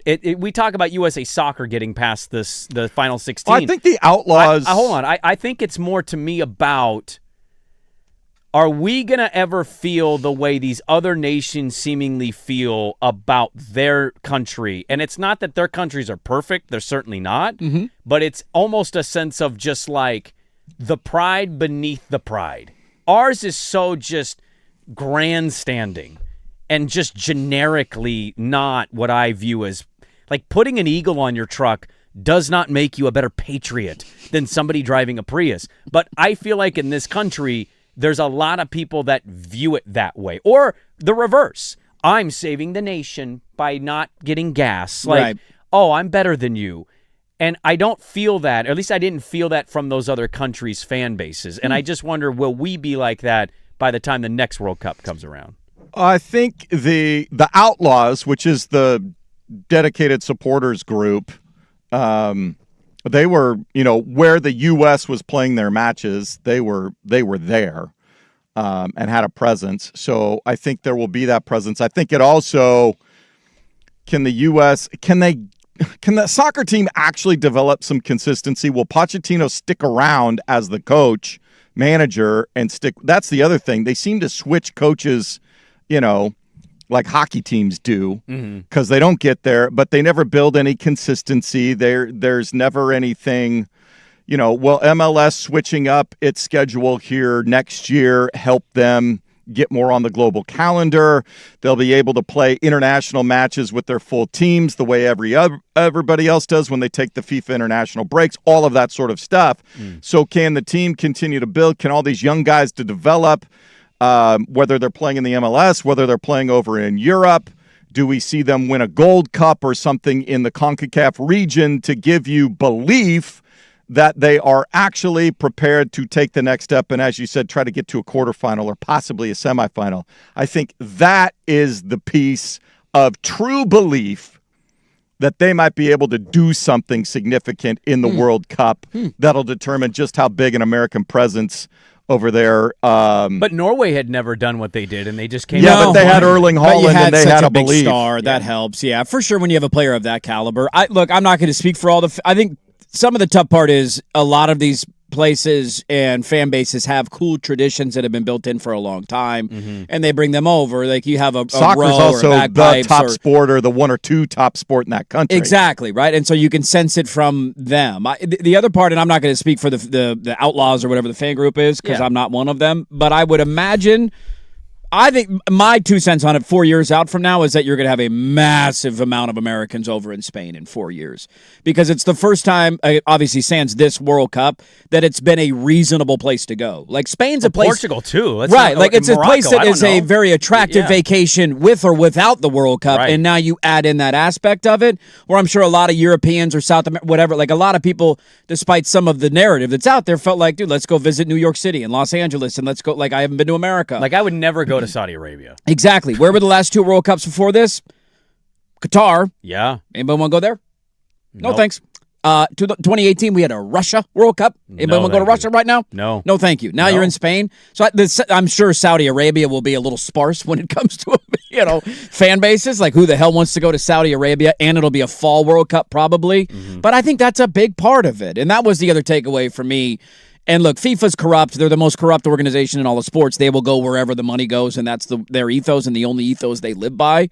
But having it in a place where it was reasonable for people to get there, where the fan bases could go kind of immerse themselves in it, you just don't have that in Qatar or Saudi Arabia at times. No. And so I think the support in 2030 will be huge, because who the hell wouldn't want to go to Spain? I'd love to go to Spain. And I'd love to go to soccer. a match in Portugal. I think that'd be so awesome. It'd be remarkable. Imagine watching them play Spain or Portugal in Portugal. That'd be awesome. It'd be awesome. So, yeah, I think the support will be great there. 2034, not so much, my friend. Final grades for us as a hosting nation for the World Cup in Oh, the as a year host, of 2026. dude, last bone to pick I have on it, Yep. to take a steaming dump all over it, the game being in New Jersey was ridiculously dumb. That's a soulless stadium in the middle of nowhere with nothing around it. There were so many cooler places that we could have played that game. Seattle, just to mention one, who was amazing in their support of it. Yeah. The LA atmosphere was great. The Atlanta, there was something about that atmosphere yesterday and the soulless nature of the parking lot surrounding the stadium that just sucked. Like, this is dumb. Why are we playing it here?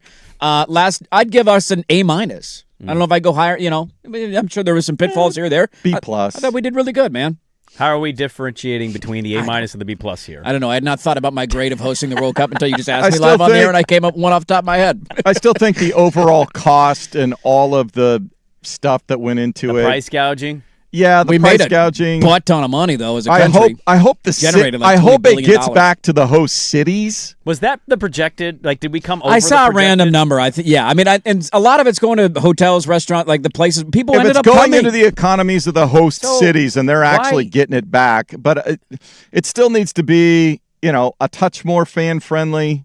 That'll never happen. And it It's won't ever FIFA. happen. They It's And I know. money, dude. FIFA.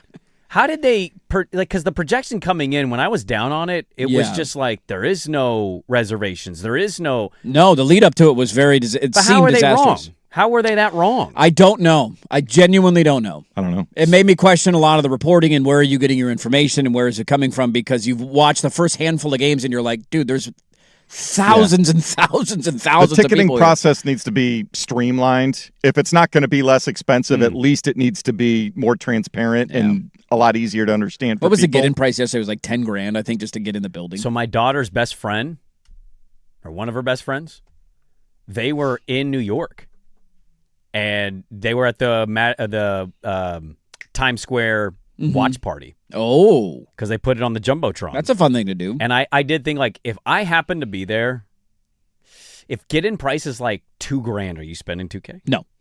No? No. For the final? For the No. final? Not happening. Oh, okay. Not very often you get to say in your life you saw a World Yeah. Cup final. But no? I'm okay. Okay. I'm okay. Let's move on. It's football season now. Shout out the football bros out there and gals. We'll dive into the Blazers. Not so good news reporting coming from Jason Quick last night. We'll dive into that at 8 a.m. And we'll get a feel of how what it's like to go back and forth with Tom Dundon from somebody that experienced it. Chip Alexander and Raleigh will join us at 8:27. Dirt and Sprague, we're back with more on 105.1 The Fan.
right, welcome back in. We'll dive into the Blazers. Oh, no. The Blazers in the city hate each other. Taxes. Unions. Cheap billionaires. Every time you feel like there's a positive headline, there's an immediate counterpunch. Have you had? What's the positive headline? I felt like getting the term sheet initially was like, that was quicker than I imagined. We got term sheets sent to the team. How about that? We talked about that on Friday of like, that's a step in the right direction. We had that conversation on the air Friday. Yeah. Some of it felt like, they might not agree to all of it. Things were things he was going to like very much. It's an opening negotiation, though. We actually had progress. We will talk to somebody that's lived through the Tom Dundon negotiating experience. Chip Alexander covered it in Carolina. Still over there. Doing a great job. And he'll join us at 8:27. Jason Quick with the report on The Athletic. And so we'll get to that coming up here at the top of the hour. Football coverage on the Fan is presented by Xfinity. Score the most reliable Wi-Fi. One price, 5 years guaranteed. Xfinity, imagine that. And want to remind you, Binary Brewing and the Fan have teamed up for the only Fan IPA available for a limited time. Taste the Fan with Binary Brewing's signature West Coast IPA. Go to Binary Brewing's Beaverton location and ask them about their only Fan. So good, only the Fan and Binary Brewing can pull it off. Ooh, I like it. Get to some college football today. We got SEC Media Days happening. Yes, we do. Did you catch the last game of the must-watch Blazers Summer League experience with Young Hansen scoring 8 points? I did not catch the last Blazer Summer League game this weekend. 8 points on 8 shots and 5 turnovers. Yeah. But he got 10 rebounds, and his feet are moving quicker than I've ever seen them. We're picking them up, putting them down a little bit faster than we were last year. Picking them up, putting them down. That's what we call progress, baby. That's why we should play him. Remember when they floated the idea? We don't even know if he's going to play. One game might be done. He doesn't need it. He was too good. They thought he'd be too good for the Summer League. Let's I think see he a played little in bit every more. game but one because he got sick. He got sick for a night and then played. Who hasn't gotten sick in Vegas? We've all been there young. And then played the rest of the Summer League. So congrats. In Golden State, I did see won the championship. Hang the banner. Here they come. Lindeborg or Boozer. Some are debating. Fourth quarter rally against Memphis last night. I'll take your word for it. Am I getting butt cracked on the Lindeborg, Draymond Green stuff, the back and forth? Have you seen any of that? Oh, it's real. That's actually real. Okay. What are we doing? He's like, I'm going to check that rookie. And it's like, dude, last guy you checked, you punched in the face. Maybe not punch our teammates in the face. Also, maybe just not be a raging D. Yes. Yeah. At all times. If he was a Blazer, though. Not at this point. 5 years ago, 3 years ago, without a doubt. At this point, no. No. We don't need more non-shooters. I'm sure you're good defensively. I already have Matisse Thybulle on my team. I think you can make more shots than Matisse Thybulle. Yaxel could... Is he still a Blazer? Matisse is, right? No. No, never mind. He's not on our team anymore. They have not re-signed him. Maybe we could use Draymond Green then. Again, as I point out, they're done. I don't know why people think... Our I team's don't tripping over know that themselves to get Draymond teams. wants to mess with Yaxel. I mean, I think he does, and that's part of the Well, problem. he does, but I don't think I that think would... you're way underselling Draymond's crazy. No, I understand that. He's got a different level. Yaxel's big. He's young. Why would you have such a stick up your bum that a rookie saying like, hey, can I help, like just jokingly saying, can I help recruit LeBron? Yeah. Why does that offend you? I don't. Why do you need to put that in his place?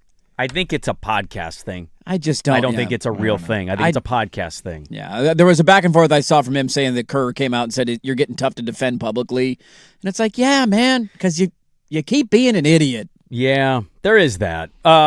I knew it was football season yesterday, not because the World Cup ended. Mm-hmm. So as I was making my trek down from Tacoma, we had to stop to get gas, and I stopped in beautiful Centralia, Washington.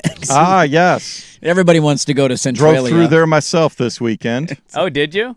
Yeah. And so I got gas. I go in. I'm going to plan my next spring break in Centralia. The Twin Cities. I That's know what they people that call have it. to do that because of youth sports, and I just like, dude, that sucks. Of all the places to go play. Yeah. I've been in Centralia's not bad. There's way worse places to be than Centralia. I mean, there is. They have a Columbia clearance store. They've got a Nike outlet. Is it ever not raining in Centralia? I think wasn't they raining It wasn't yesterday. this Are you weekend. sure about that? I think they have a permanent cloud over that It was city. beautiful in Centralia, gorgeous. Washington. You shut your mouth, all right? Disrespect my beautiful Centralia, Washington. But I walked into the gas station, minding my own business, walk in, bing, boom, walk back to the cooler, get a drink. You like a real Niner fan? I was wearing a Niner shirt. Uh-oh. Yep. Uh-oh, 12s are chirping you. You're in our backyard. I go loud and proud. Walk to the back, didn't even look at this person. I hear this. I don't think you should be in here. Now That sounds like Centralia. I'm assuming this is a banter Seahawk thing. So I go, you guys won the Super Bowl. What are you complaining about? My back is still to him, and I'm saying this pretty loudly with my drink. And I turn around, and he goes, I ain't no Seahawk fan. I was like, Raider fan? I go, who are you a fan of? Rams. Get out of here. I went, that's even more egregious. Yeah. You've already won a Super Bowl. I shouldn't and be you here. just had the best offseason of any team. You have an all-star team on paper. What is your problem? Well, you don't know that yet. Season hasn't started. I go, you want Bosa and I get Garrett? You want to do a trade-off here? Oh, that'd be a nice swap. I'd do that swap. And then he goes, I want to keep Myles Garrett, but we'll see how it goes this year. And I go, you guys are pretty good. Pretty good. He goes, how you feel about your team? I go, we're old. We're old. Can everybody stay healthy? We might be all right. We might win a playoff game if everybody stays healthy, or they get to play the Eagles again in the playoffs because they're a dumpster Rams fire. fan in Centralia. The better response would have simply been, you don't belong in here either. Do you know what state we're in? Do the Rams play in Washington? I was shocked he wasn't a 12. I mean, look, a 12 chirping is still dumb because if you chirp like that, you probably got a 12 tattoo on the back of your leg and you stole it from Texas A&M. A Rams fan doing it in Centralia? Get out of here. It was interesting. That is embarrassing fan behavior. It's okay to have a little back and forth if you see somebody wearing a rivalry he shirt. ended up being a good-natured I know, guy, but that's it didn't still start out the that idea way. of you don't belong here. What are you doing here? You're not in the right city or state either.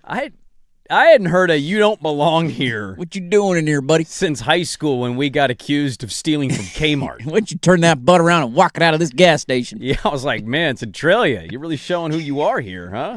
All right. It's football season, baby. Centralia, stand up, man. Hey, you know what? If it's going to lead me to football conversations, I'm all in, I guess. That is very true. Loaded third hour of the program, I should say. A lot to get into. We're going to dive into the Blazers. Jason Quick had the story. The city and the Blazers are not on good terms right now. Yay. We got a politician being quoted. I cannot get this guy to respond to an email, by the way. Shocking he won't come on the radio and talk about his positions. He'll just talk with Jason Quick on the phone. Hopefully somebody can get him. I'd love to talk to Mitch Green because he's quite loud about his position on this issue. So we'll dive into that to kick off hour 3. And then what is it like to negotiate with Tom Dundon and live through that experience? Chip Alexander will join us from Raleigh, North Carolina. Hour 3, Dirt and Sprague on Portland Sports Leader 105.1, The Fan. It's time for Who's Stinking It Up? Woo! Do not go in there. A sports lowlight, ripped from the headlines. We couldn't do diddly poo. Brought to you by Three Mountains Home Services. Schedule your appointment online at threemountainshomservices.com. Kepler to right. Get over here. Newton can't get it. Here comes Barossa. Max Kepler walks it off for the Diamondbacks. That is Steve Berthume, and the Diamondbacks trailed 7-0 after 5 innings. They rally and come back to beat the Cardinals 8-7 in 10 innings. One of my underrated hot takes is that that is not Steve Berthume's voice. I watched him on television. He didn't sound like that at all. He does sound different doing play-by-play. It's a little weird. He kind of goes. It's because he does the Joe Davis.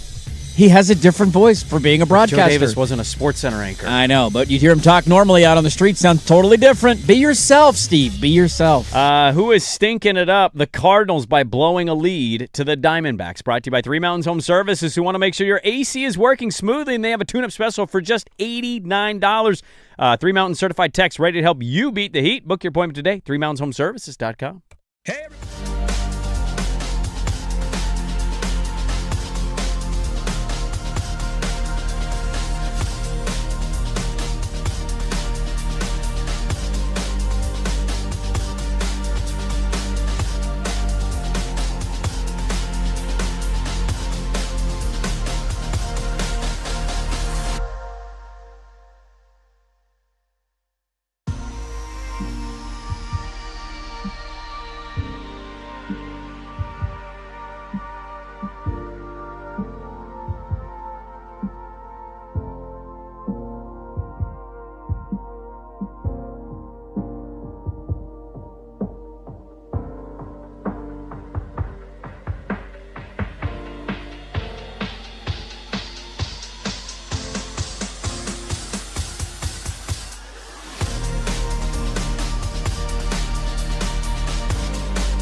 From the George McCoy and Warren Allen Sports Desk, a Sports Center update on the Fan Sports Network, 105.1 FM and 1080 AM.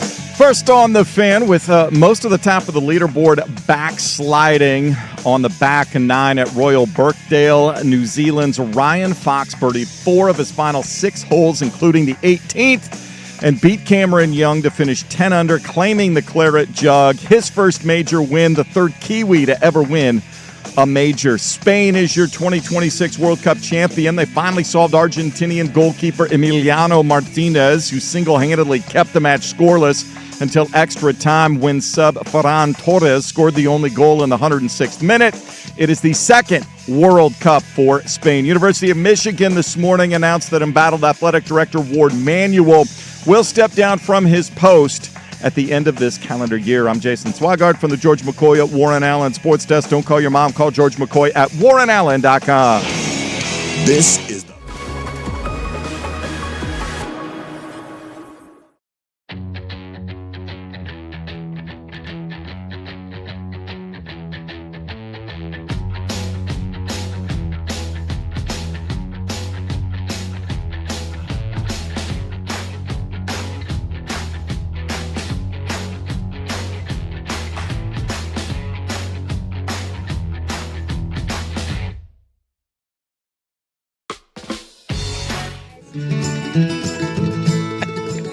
Welcome back in, hour number 3.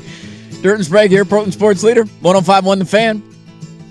That's FM, 1080 AM, the Odyssey app, live on YouTube. Made that one thinking of you. Has there ever been? He's gone so viral that he now is getting requests from people. And As he should. He gets bird merch. As he should. The As he last should. video he did, the barn owl at the start, just elite. I mean, nobody's ever started How anything about better. the crow? The crow's great, but the barn owl as your first opening go. song at the concert, the whole arena's on their feet. Everybody's into it. And I asked the question, has there ever been anybody better at their job than that kid is at making bird noises? Has he mastered his craft better than anybody else has ever mastered their craft? Because I find no weaknesses. And he's like 12 years old. How old is that kid? I don't know. He can't be older than He looks like he's in 14. middle school, maybe. Yeah. Like he's not. He doesn't look like a high school age kid. Have you been to a concert where the opening song you actually like better than the closing song? Because you're right. You got to set the tone for what you come out to, right? Yeah, you got to get everybody You on got to their come out feet. and set the mood. You got to play a hit. Usually it's a party, upbeat, something. Stapleton, I can't imagine at Providence this weekend opened with Tennessee whiskey. No, probably not. That you Right? get to that about halfway through. Yeah, you don't play That's his an biggest song, emotional isn't it? breakup song. Probably Most still to popular, this point. I would say. From Let me look at Spotify. I'll see what his top song is. Okay. While he's doing that, speaking of birds, how's the quail? Did the quail make it? Oh yeah, you got a bird now, huh? quail. You got a quail. Yeah, As the of neighbor. last week, you told us you got a bird. No, I said the No. wife wanted to get a quail. Ah. And then I saw the quail on a run. I FaceTimed her, and I was like, dude, this seems catchable. And then we looked up quails, and the specific quail we have does not fly. It just moves around like a little Right, chicken. it's got that little dangly thing all coming off its beak. No. Oh. It's a different kind of quail. Oh, okay. These are ones that people actually have in, like, hen houses. Oh, okay. Because some people eat quail eggs. And they're less stinky. They don't make any noise. Like, they're actually pretty low-key. Is a quail egg good? It's big in the Asian community. Is it? Yeah. It's smaller. What's They're the protein smaller eggs. factor? Is there a? You go to like a hung fat and you get the quail egg, you can let me know. Okay. I haven't dabbled in it. It's a tiny little egg. Yeah. But yeah, a lot of people like them. But we didn't get the quail, and the baby bird we saved, I took to the Bird Alliance good. over here in the hills. There you go. Good. And I was like, I don't know if I'm doing this right. And she said, thank you for doing this. Yeah, take my bird, please. And she said, we'll let you know. And I said, oh, you like email me? And she goes, no. If he makes it, we will notify you because we return it where it fell. And I said, you return it? Really? And she goes, yeah. And I go, great. So they drive Yeah, out to where they found the because bird. they want it. They They want want it back keep, in its natural habitat. Yeah. Look at that, the Bird Alliance. So if they reach out, I might watch them release the bird that we saved. Well, that is a very positive way to start the third hour of our radio program. Allow me to darken the mood a little bit, shall Oh, we? here we go. Hello, darkness, my old Not trying to be a friend. chotch. Do you see some clouds forming overhead right now? Do you hear a little rumble in the She skies? can't stop it from coming. Well, here we go again, Bob. Last night, our great friend Jason Quick of The Athletic decided, you know what? Let me ruin everybody's Sunday scaries. It's time to nut up or shut up. Let's make it even worse, shall we? Great reporting on his part. The piece is up on The Athletic. I will go through some of it and some of the quotes. If you remember on Friday, the city and the council sent their term sheet over to the Blazers, asking for, to paraphrase, union workers, a cap on the amount of money that they'll be on the hook for spending, $3 million, and then increasing over the length of the deal, and rent payment, right? Some pretty basic stuff that we assumed that they were going to ask for. That wasn't the first curveball of the weekend. It was the council members who were no votes coming out being like, we didn't even condone them sending this. To which I would respond, they only need 6 positive votes, so you're literally irrelevant. But that didn't end up being the biggest story of the weekend. The biggest story of the weekend came from the Blazers' response to this, and it was delivered through Jason Quick last night at The Athletic.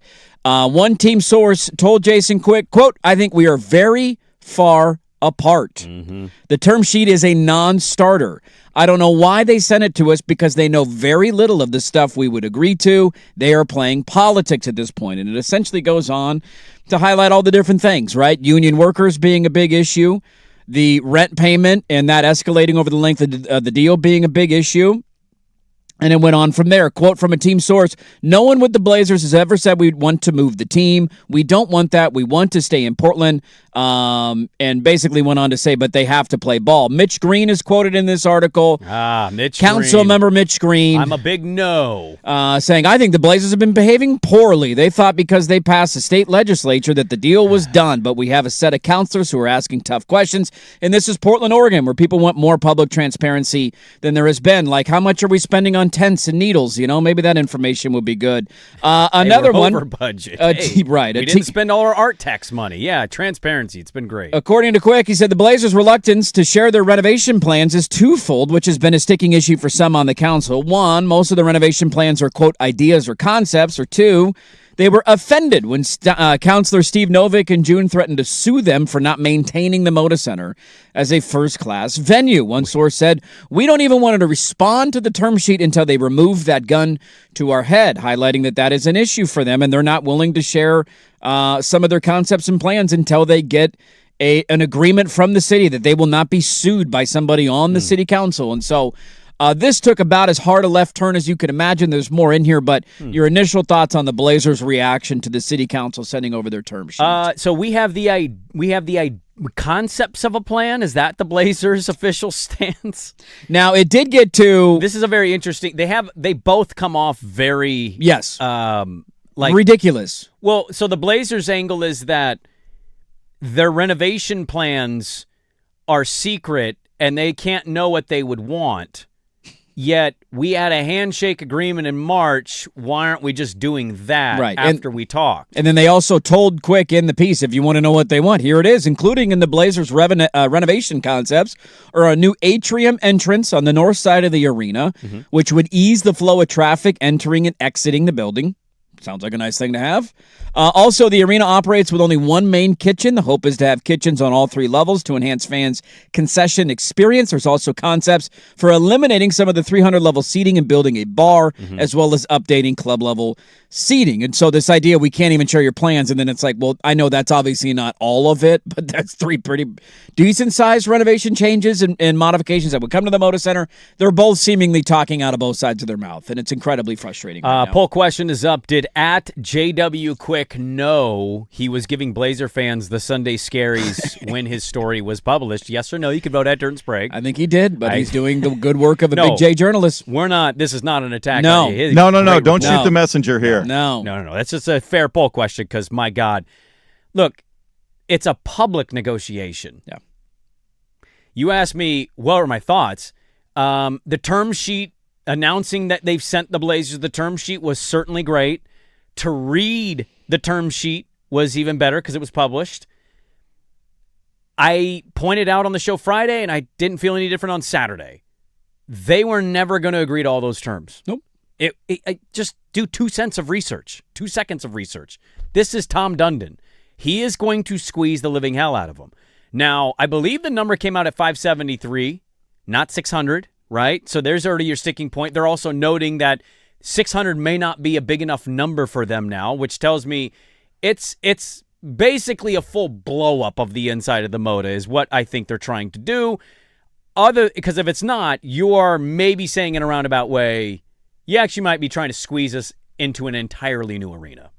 And that, to me, that is where difficult conversations, I already think we're in there, but like even more difficult conversations are going to arise. I'm not surprised by either side. The Blazers are saying, you can't possibly know what we wanted. Why didn't you agree to talk about what we wanted? Right. While the city is like, right. You should be punished for not updating this venue and making it first class. Well, we own the building. Why should we update this building? Right. When we're only putting in 20% of the asking price. I mean, look, I've seen a lot of the social media reaction to it. I've seen a lot of the comments on the Rip City Reddits and the comments on the story itself. I'm not surprised in any way that people are concluding the team is leaving. Or, oh my God, where is this? What's going to happen here? They want a new arena. I've seen it all. I think I'm sitting in the exact same spot. This is a very public negotiation. It's going to get ugly. Now, are there things in this that I'm like, team-wise, how can you be upset by it? Because as we noted, they are touting on their side, the team, that their fair market thing that Dundon said famously at his press conference, it seems to be already changing to we've reevaluated and looked at other landscapes. Utah and Oklahoma City were the two used in this story. Well, when you dig into it, what do you find out, Dirt? That there was money being pumped in from who? The owner. Yes, there was. And you're also using public money with similar tax structure. Now, how they negotiate the tax thing, they're going to have to figure that out. Portland is a very difficult area to negotiate with that. And I said from the start of this, I thought that guy, based on his opening comments, would lean into the district idea because, one, he's got it going in Carolina, but two, he also loves the fan experience, does he not? Yeah. He's shown no loyalty or love for Portland so far as the owner. I don't expect that to change. No. But I just wonder if we get to the point where he gets financially what he wants and maybe comes out and says it. Because when you compare it to market deals, Utah, for example, is giving them a ton of money to renovate their arena. And guess what Ryan Smith, the owner, is doing? $3 billion surrounding the arena. I'll pay for the outside, you pay for the inside. Let's make this special. Tom Dundon wants to make money. This is not just about, I just care about wins. He wants to win, but he also wants to make money. Right. He has not shown so far a public willingness to say, I'm investing in a new district. Now, will we get to that point? I would imagine so, or at least I hope so.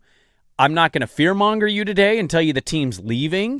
It's a very public negotiation. So right. I really wasn't shocked. I just find it funny, the city and the team stance of just like talking out of both sides of their mouth.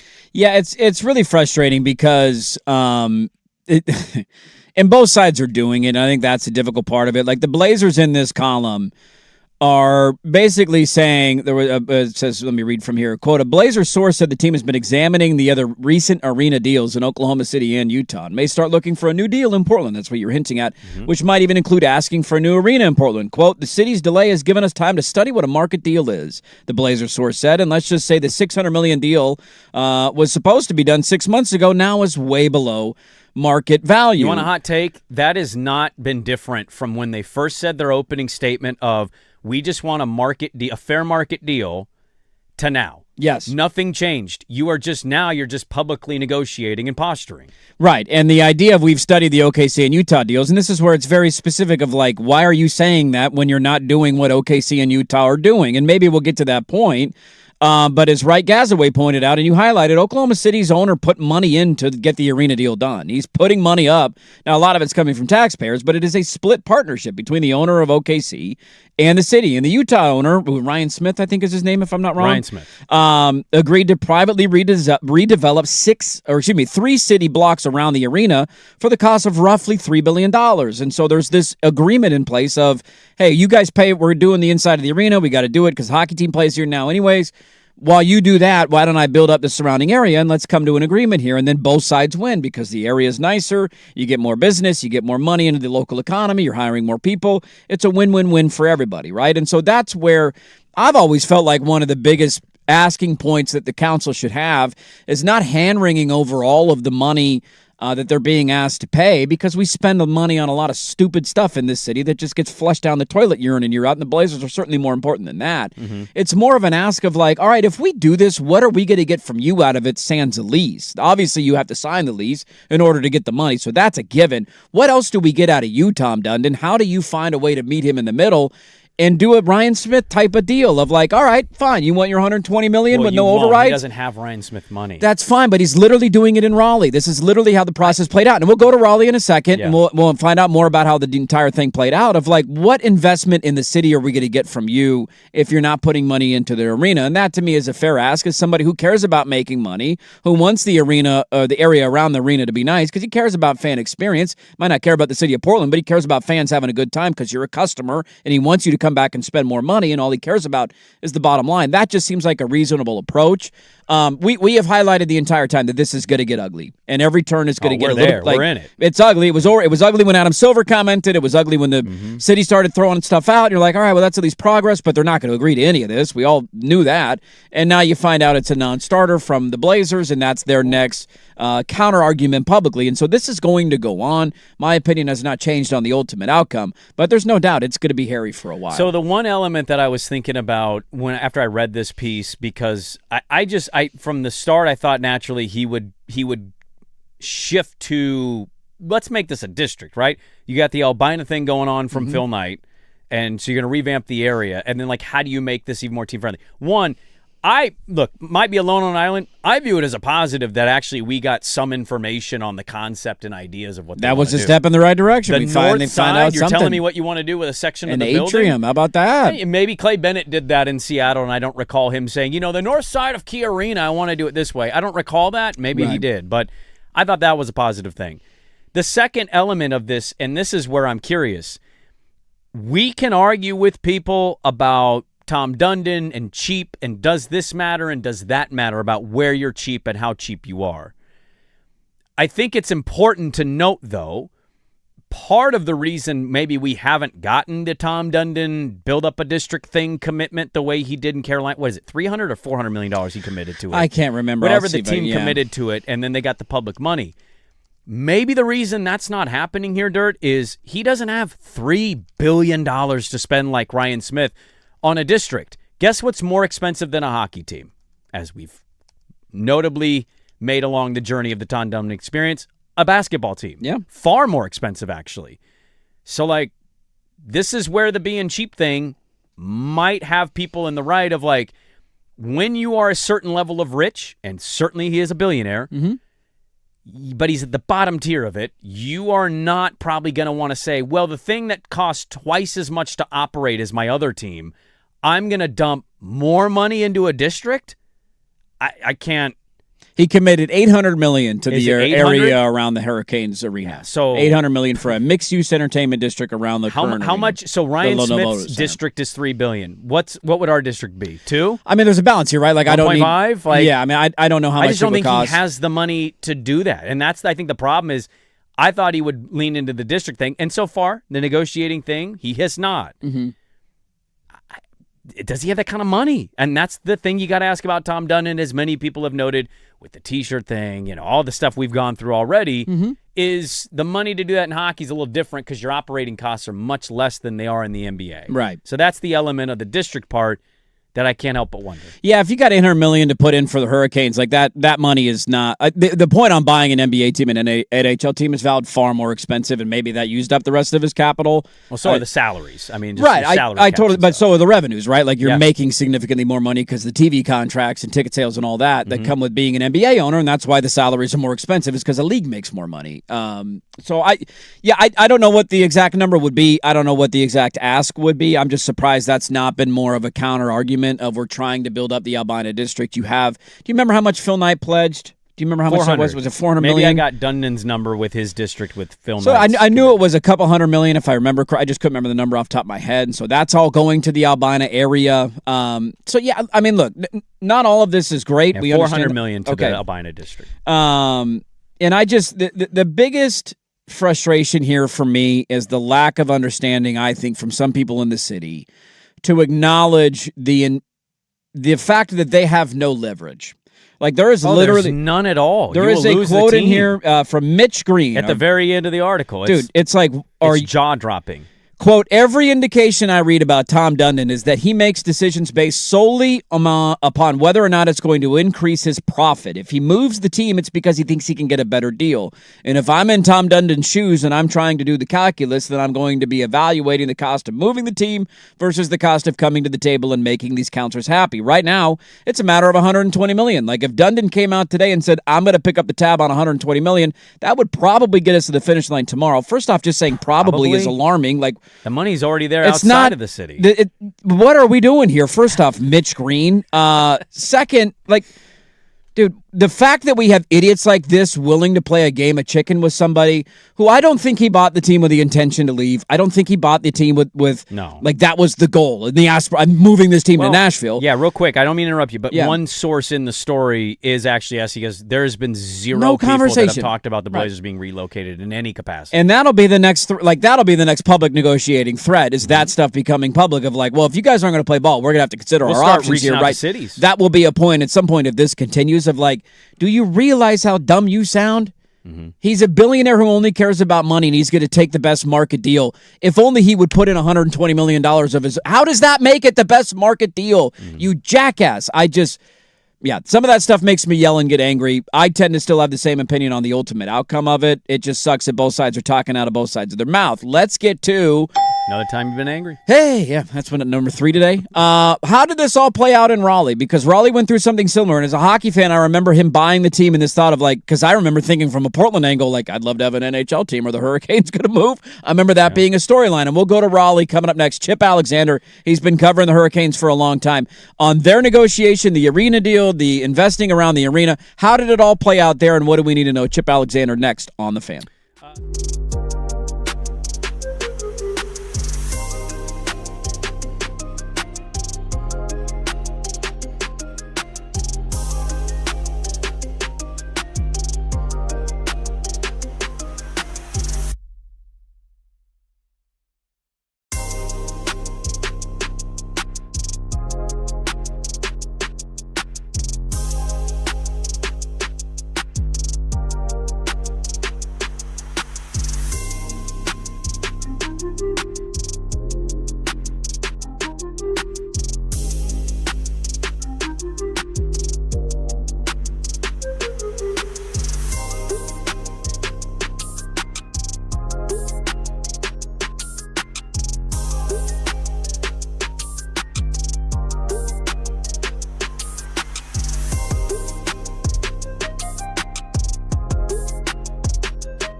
the George McCoy and Warren Allen Sports Desk, a Sports Center update on the Fan Sports Network, 105.1 FM and 1080 AM. Brought to you by Mountaintop Metal Roofing. No maintenance, energy efficient, fire resistant, and a lifetime warranty. Do it once, do it right. Visit mountaintopmetalroofing.com. First on the Fan. It appeared it was a major nobody wanted to win. Then New Zealand's Ryan Fox birdied 4 of his final 6 holes, including the 72nd hole at Royal Birthday. Posted 10 under, beat Cam Young, and claimed the Claret Jug.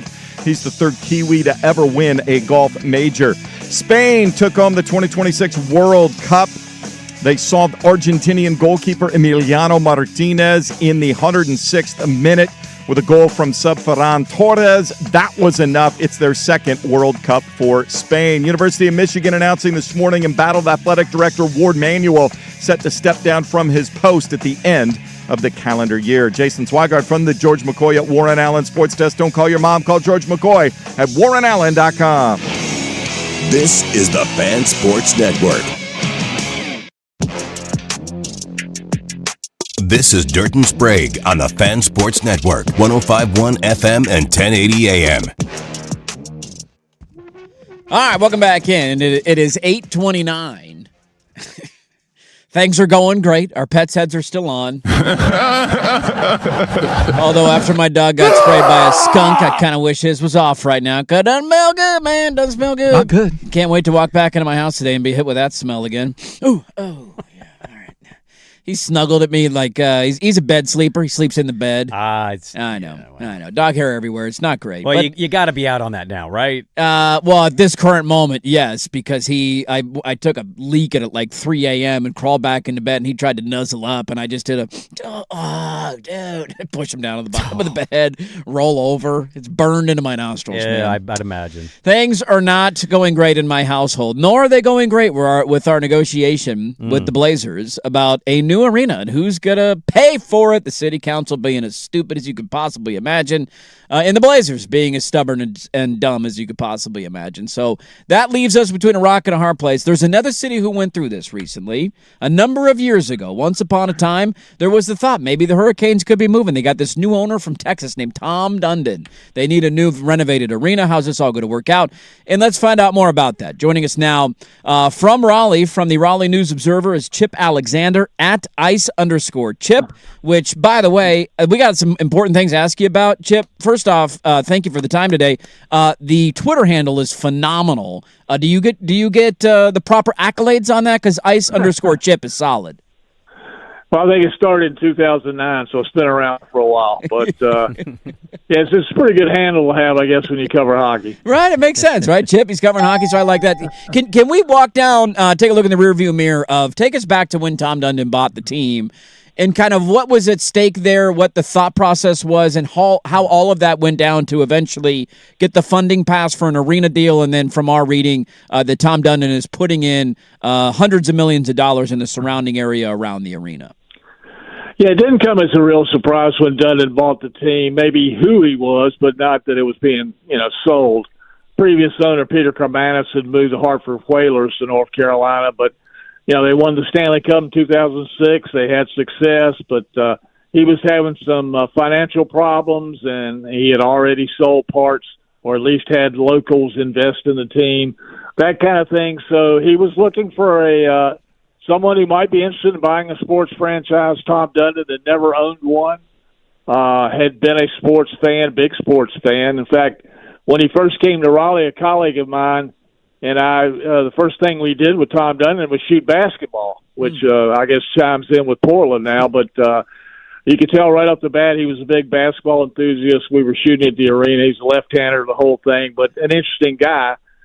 But when he came in, he had big plans right off the bat. I mean, this is a guy who is, A-type personality, goes hard all the time. I asked one guy with the Hurricanes, what's he like to work with? He says he likes you to think outside the box, but I'm not so sure he has a box. I mean, he's just a guy. He always had a million ideas, and he had his hand into everything right from the beginning. It wasn't some, an owner who came in and hired some good people and said, okay, it's all yours now. I mean, he hopped in. I remember when they were doing the first draft, NHL draft, I mean, he wanted to read all the scouting reports for the guys they were thinking about drafting. I mean, he was that hands-on from the beginning. So, he has the financial wherewithal to do what he wants to do. The arena here, he struck the deal for the part of it was the renovation as part of signing a new lease here. There are 80 acres outside the arena, which he plans to put an entertainment district, which would be similar to what's in Atlanta with the Battery there. So he's a man with big plans, and I think if there was a real surprise, it was that he bought the Portland NBA team. I mean, that was I'm not sure I was quite ready for that yet, and but I guess that he is certainly he felt like he had gotten the job done for the most part, here in Raleigh, and certainly that was underscored just recently with the Stanley Cup. So. Yeah, and been a good owner. He's been a little unpredictable, a little unorthodox, but he puts his money where his mouth is. And right from the beginning, he said, one of the things I learned, if you want to be competitive in the NHL, you've got to spend to the salary cap. And the previous owner was not willing to do that and maybe not able to do it, but Dundon has been able to do it and has done it. And the Hurricanes have been a competitive team, and in the playoffs every year he's on the team. We're going through it a little bit out here because our city council members, we got certain segments of people that don't want to fund anything. The city owns the arena. It was sold to them for $1 by the previous ownership group. And so Dundon comes in here, says he just wants a market rate for renovations because a new arena seems almost impossible to have happen out here. And the city gives the term sheet. The Blazers basically, through Dundon probably, say this is no good in any way. Now people are out here panicking, thinking we're going to lose our basketball team. Walk us through what the early conversations were like when you talk about public funding for arena renovations with Tom Dundon. Like, did you guys have a similar experience of, oh, my God, we're going to lose the team? Or politically, did you guys just jump in and say, what do you need, how much, here you go? Like, what was it like to go through the experience with Tom Dundon in negotiations? Well, I think it was an education for Tom Dundon here. A part of it was that the arena is operated by a body called the Centennial Authority, which is appointed members from the city and the county and the legislature that oversees the operation of the arena. And certainly the Hurricanes, since coming in, have run the arena and the arena operations. But so they have what's called a landlord who oversees the arena, and when they've made constant renovations, this is the biggest one, $300 million. Is the biggest one, and it came from a local hotel-prepared foods tax, which a certain portion of it has been used through the years for renovation, but they asked for more from that fund to help in this major renovation, and we're able to work it out. So, I think part of it was that Tom Dundon saying, if you want a long-term lease from the Hurricanes, I need assurances this is going to be done, and certainly they wanted to keep the Hurricanes in the arena. I don't think there was ever any real chance of them moving the franchise. I just think it was all part of a leverage game between both sides to get things worked out, so that both could live with whatever the final verdict was, which I think they have been able to. And $300 million may be a conservative figure. They may need more in terms of the entertainment district outside. That could be over $1 billion. So there is a major investment in this arena in Southwest Raleigh, and certainly it shows the commitment to Dundon. Does Dundon want a new arena down the road, maybe 10 or 15 years down the road? They're going to look at options then, but that's too long to think about for now. But for a guy who came in with a lot of big plans and talked about a lot of things, I think they've been able to smooth it out, and both sides are pretty happy where they stand now. Certainly when you put a Stanley Cup banner up, they're pretty happy, but right. They're pretty happy with the way things are going, I think. Yeah, championships will help that for sure. Chip Alexander is our guest, the Raleigh News Observer, covering the Carolina Hurricanes for a long time. At @ice_Chip on Twitter. You mentioned the $800 million that was part of that. Was that like, hey, once the city funding passed for the stadium, that was also a part of the deal? Did it come afterwards? Was that a negotiating tactic from the city to say, hey, if we pay for this, what are we going to get out of it? Was that something Dundon did on his own? Like, what do you remember about how that $800 million came about, and when is that project expected to start? Well, let me start by saying it's $300 million. I don't know if I said $8, but it's $300 million for the renovations and enhancement of the arena. But yeah, it was all part. It had been discussed. They knew that the arena's, it was open in 1999, so it was due for a major enhancement. And certainly they go to the city, and the county had the they had to decide on major projects within the city, including expanding a convention center and things like that. So it wasn't like this was the only project being considered.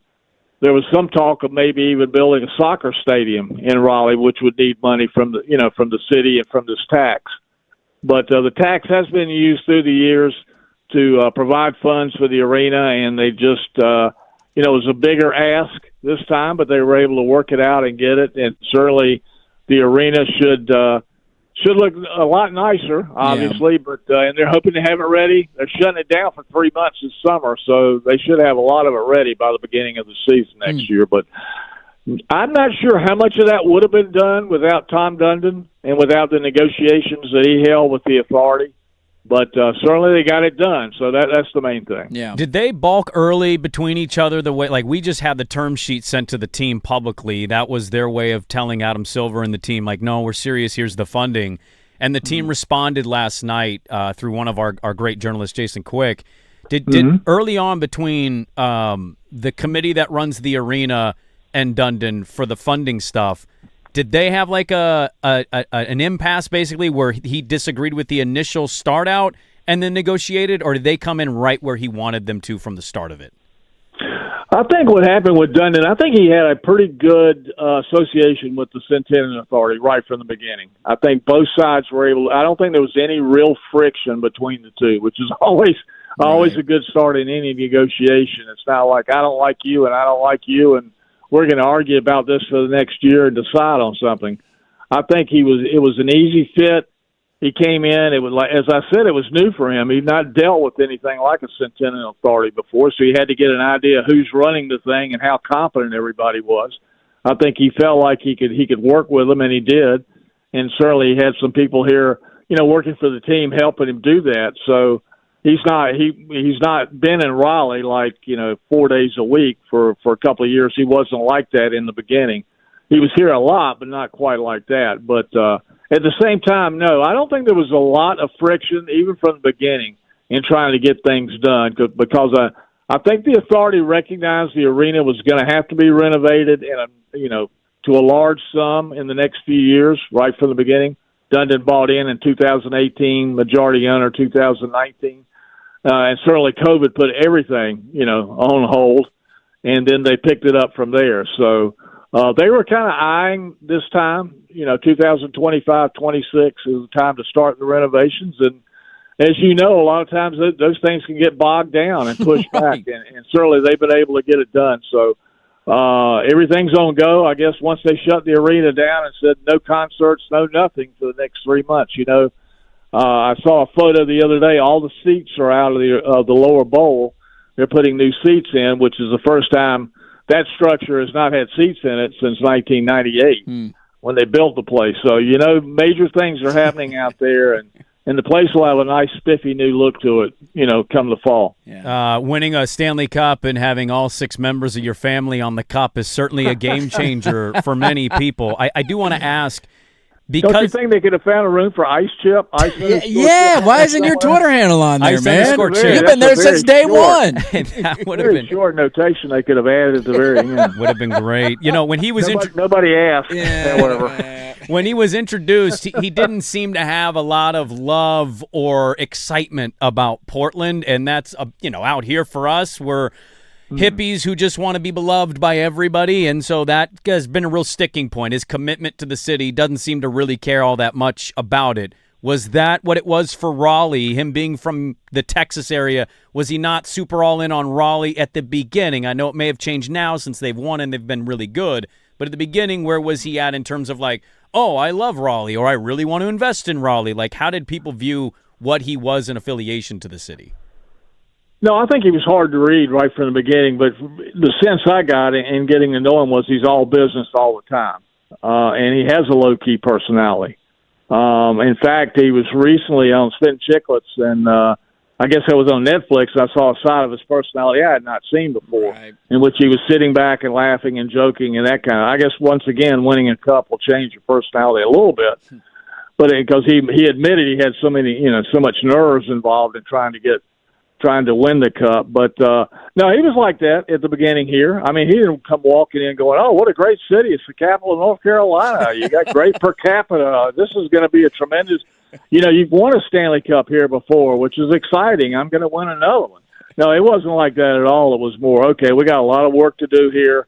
Got a lot of things that need to be done. In my mind, attendance needs to be better.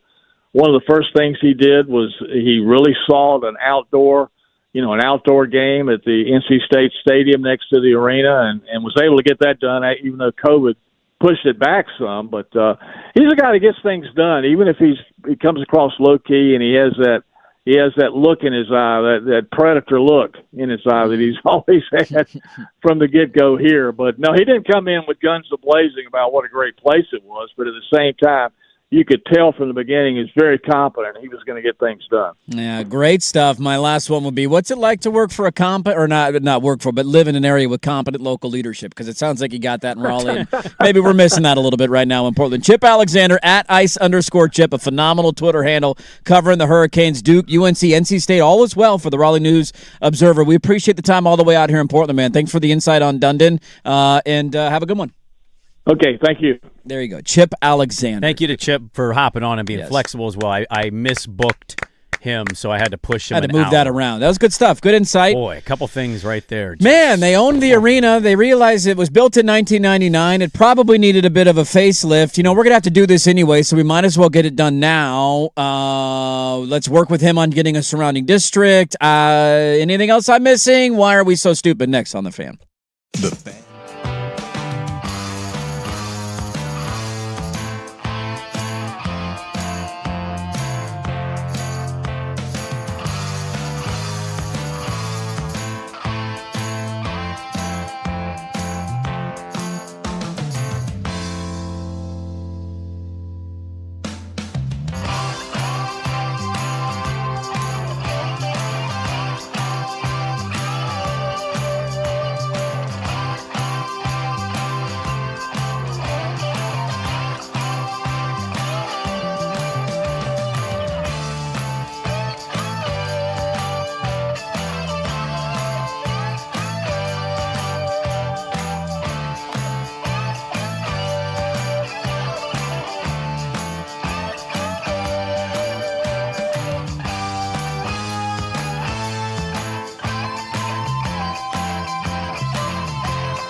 All right, went a little long there with Chip Alexander. Last segment on this, I promise we'll move on to greener pastures in the final hour of the show, that meaning football stuff. Dude, we have a tan off at SEC Media Days with these coaches at the podium. Dude, Venables looked like he'd been on his speedboat at whatever lake he lived on all damn summer. I'm going to give you a take. He's having a good time.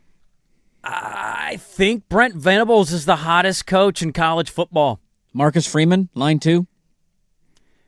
Brent Venables is the second hottest coach in major Power 4 college football. I mean, come on. That tan looks amazing on Venables. He's a big workout guy, too. The videos of him, like, running the stadium, stairs for games Eli's and stuff. got like, still a player. He was wearing the big shades. He's I got think the raccoon he might eyes. have had the Lucas Herbert shades. Yeah. He's got the raccoon eyes there. He also, it kind of looks like a fake tan, too. It does. It's It does. so tan that he looks like a fake tan. Like, he did it on purpose. That's something that Eli Drinkwitz would do. The phony that he is. Absolutely. We all know the beef this show has with Eli That's Drinkwitz. right. You hate Eli Drinkwitz. Some final thoughts on this. While some things have been encouraging to me lately, like, did you see the report about the surrounding mayors all coming together? Yeah. So, like, Milwaukee, Oregon City, like, all these different Hillsborough, Beaverton, all coming together like, yo, we're involved in, like, this helps our people, too. They drive in to go to games. Like, it's good for the economy. We've had business leaders come out with op-eds and they formed an actual group, Rip City something, I think, basically saying, like, hey, morons, do you realize how important this is to the local economy? So there's been little positives here or there.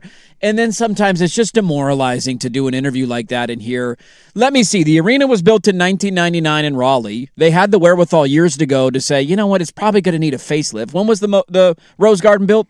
96. 96. Wasn't it before that? 94. It was built in 94, but I thought the first season was 96. Yeah. Maybe. Okay. Maybe. But anyways, it was I'll look it older up. than the Lenovo Center. So you have more years on the more tread on your tires, if you will.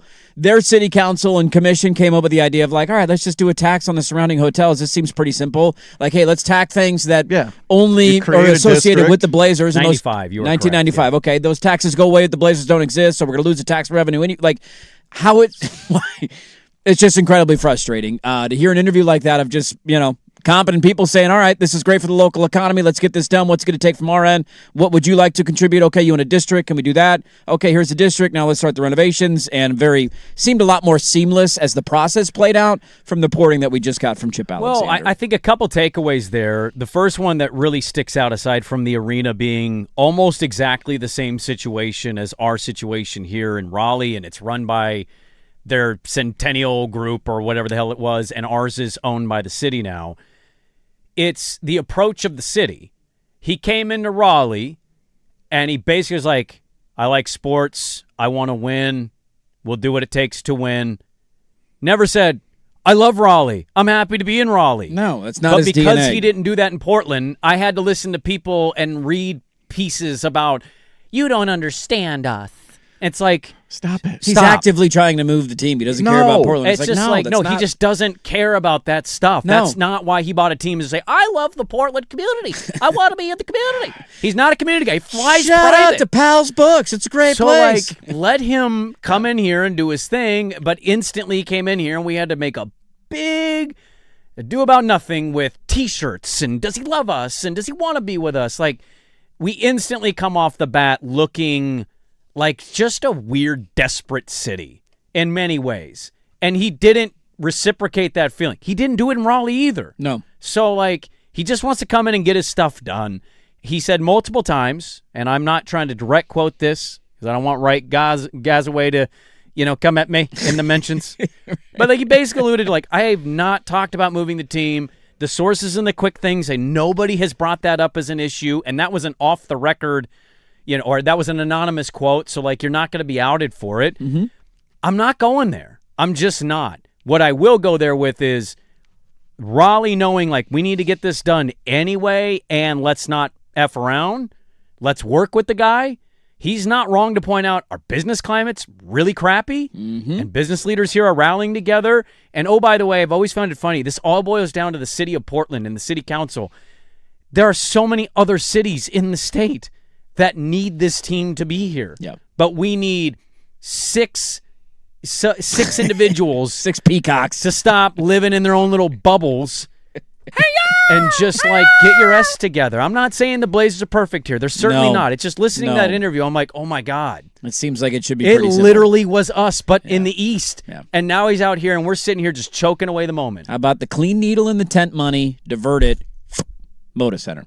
Huh? Well, I mean, Everybody it's going to agree? go. What I would also take away, though, to be fair, not to defend the city. Yeah. This is going to go over the dollar amount. Of course it is. When was the last time a renovation in I'm an just- arena didn't go? That was the first thing I pointed out Stating. last week with the term sheet of like, there's no way they're going to agree to that part of it. Because what are the chances it stays at 600? Also, send us your detailed plans. You don't know how much money you're going to have, but send us your detailed plans. It just, yeah, incredibly frustrating. Good insight there. If you missed that interview, Chip Alexander on some of the similar themes, although some of them very not similar.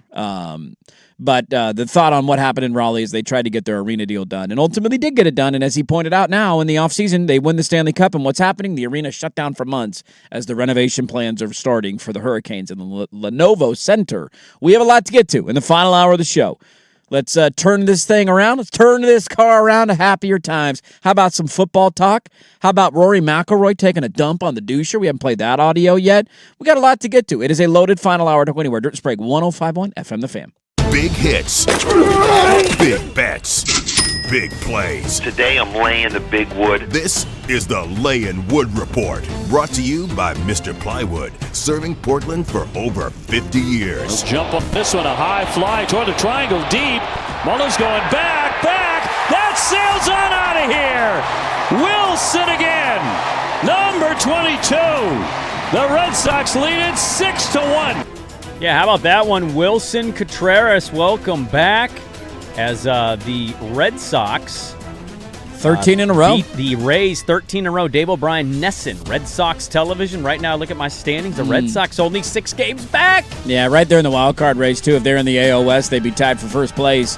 They're playing good ball. It's remarkable to see them turn it around. I'm jealous because my team was also in last place, and they're still terrible. And so 13-game winning streak, turn it around. They might be a playoff team now. That is their 21st win in their past 26 games. Unbelievable. Lane Wood Report brought to you by Mr. Plywood, serving Portland for over 60 years. Delivery, custom cutting, and special orders. Check them out. Southeast Stark Street. Great customer service, or online at mrplywoodinc.com. It's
The George McCoy and Warren Allen Sports Desk, a Sports Center update on the Fan Sports Network, 105.1 FM and 1080 AM. First on the Fan, New Zealander Ryan Fox with birdies on 4 of his final 6 holes coming down the stretch of the 154th Open Championship. Enough to beat Cam Young, finishing at 10 under par, birdieing the 72nd hole. He claims the Claret Jug, the third Kiwi to ever win a golf major. Spain took home the 2026 World Cup trophy. Took them a while to solve Argentinian goalkeeper Emiliano Martinez. They finally beat him in the 106th minute with Ferran Torres scoring the game's only goal over Argentina. It's the second cup in Spain's history. University of Michigan announcing this morning embattled athletic director Ward Manuel is set to step down from his post at the end of this calendar year. I'm Jason Swigard from the George McCoy at Warren Allen Sports Desk. Don't call your mom. Call George McCoy at warrenallen.com. This is the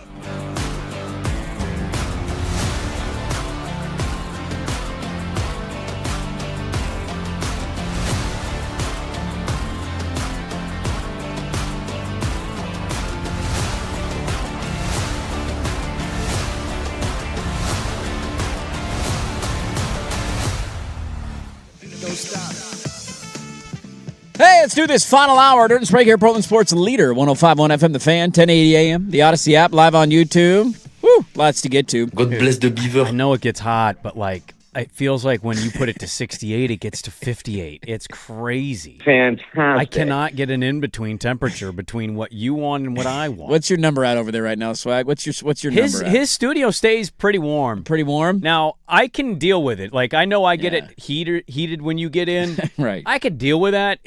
I come in here, it's chilly from a bathroom I think break. the tough part of the tough part of our thermostat It's right now. 69 right now You're here in the control room. Nice. I love 69. We're at 67 right now. The tough part about it, the second the nut hits my lip, I spit it out, is that when it's so cold when you get in, you have to turn up the heat at such a rapid pace that by the time the show starts, it's like the windows are So do you fogged think and I'm it's breaking muggy. it? I don't think you're breaking it. I think the system just breaks because it goes from being off and 60 degrees in here, and you can see your breath, to and then all of a sudden it's like now we're sweating at 6:58 a.m. So there's no slow gradual rise up, and if there was, I'd have a better time leaving it at 70. Yeah. We're an old married couple now. One of our listeners asked about Adam Silver and the whole thing of Dundon Blazers stuff. And, Silver just coming out at the start of that sale and saying, I might need a new arena, just in itself was problematic. Yeah. He could have said they need to figure out their arena situation and just left it open-ended. Instead, he said a whole new arena. I'm like, God, dude, why did you say that? Yeah. I mean, I'm not going to let him off the hook in this instance. The city did not obviously welcome Tom Dundon in with open arms. Like, I know Keith Wilson did.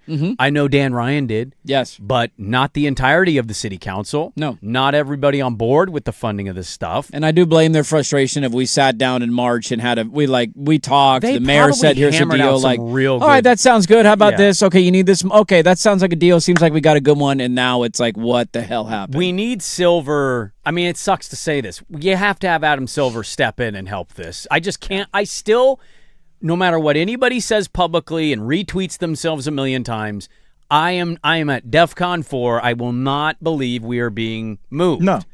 But you also don't want to play the fun game of try me.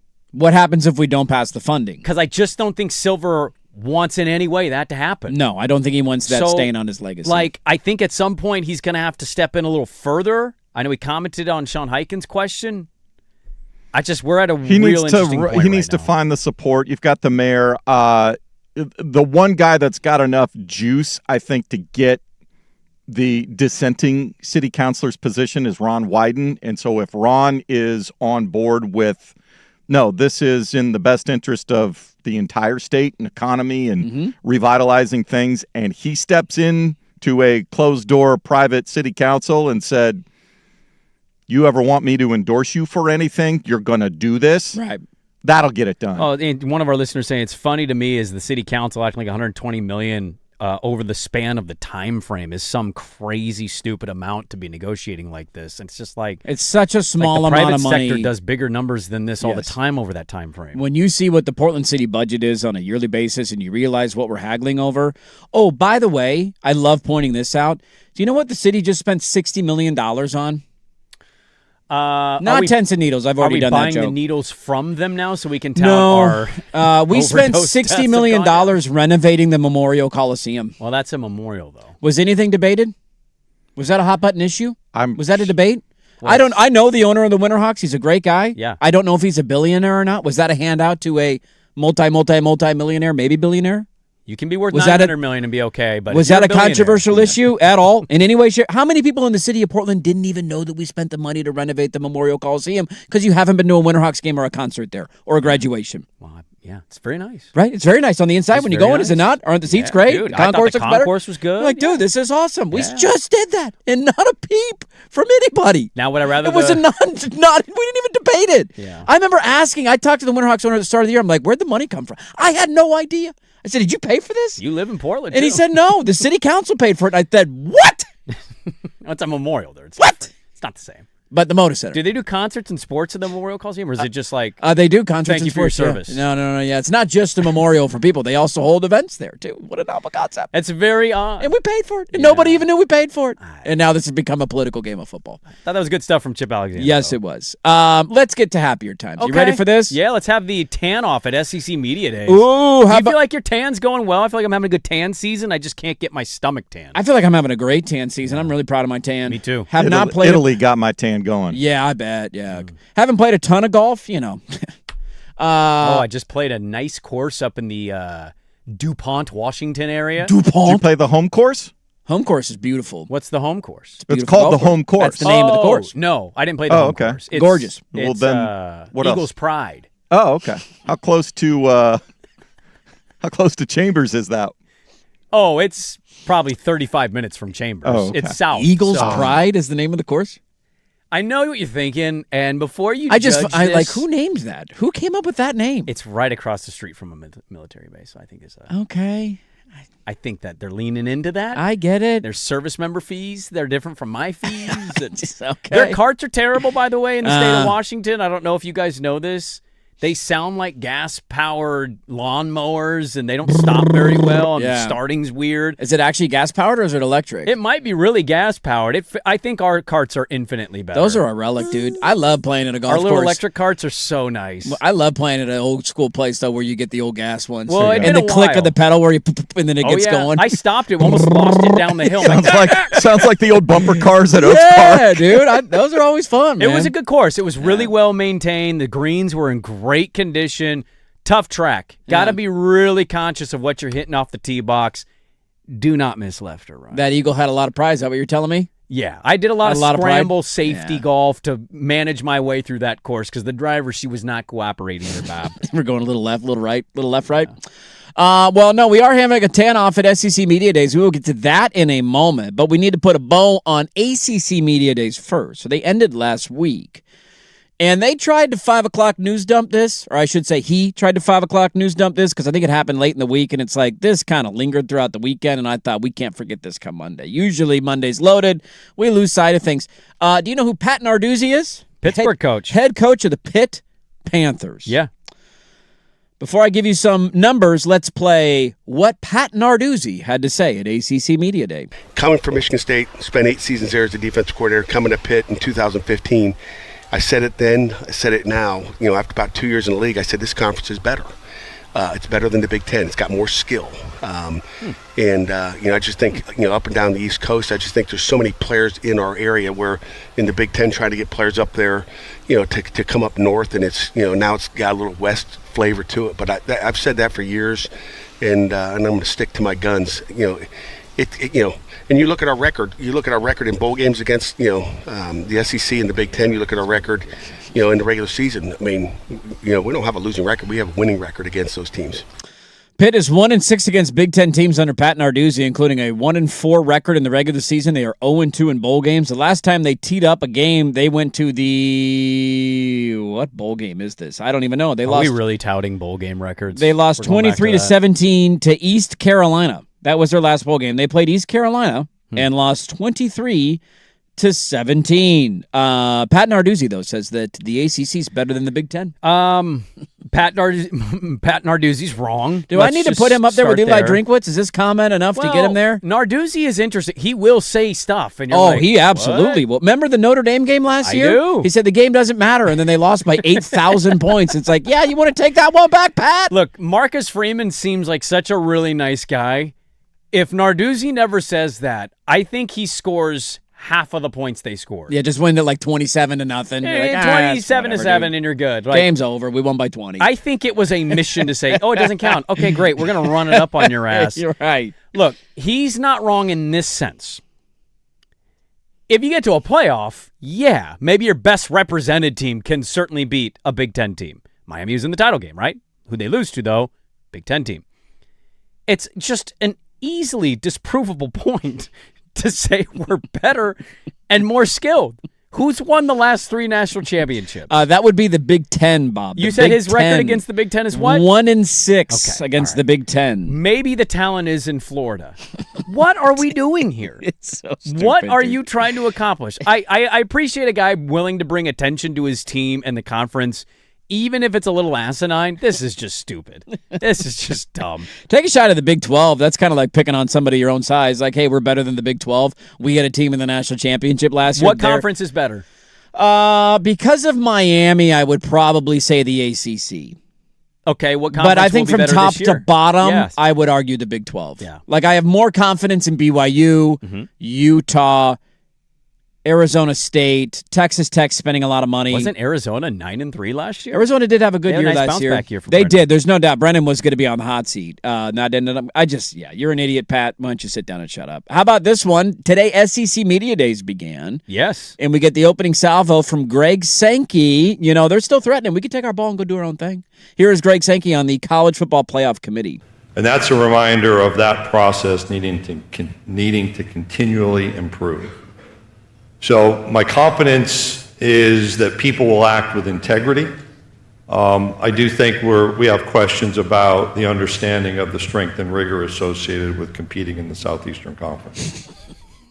It's a lot harder down here. Aren't you aware of that now? Look at our strength of schedule. We should get everybody into the playoff every year. I don't really have much. I find him incredibly boring and thinking he runs the entire sport of college football. He is very boring. I did love that in the middle of everything, Michigan was like, our AD is going to step down at the end of the year. See you later. Right in the middle of him making this Ward opening. Manuel's- All media members are focused on Greg Sankey, and Ward Manuel's like, peace, I'm out. I'm actually going to run away. I'm not getting fired.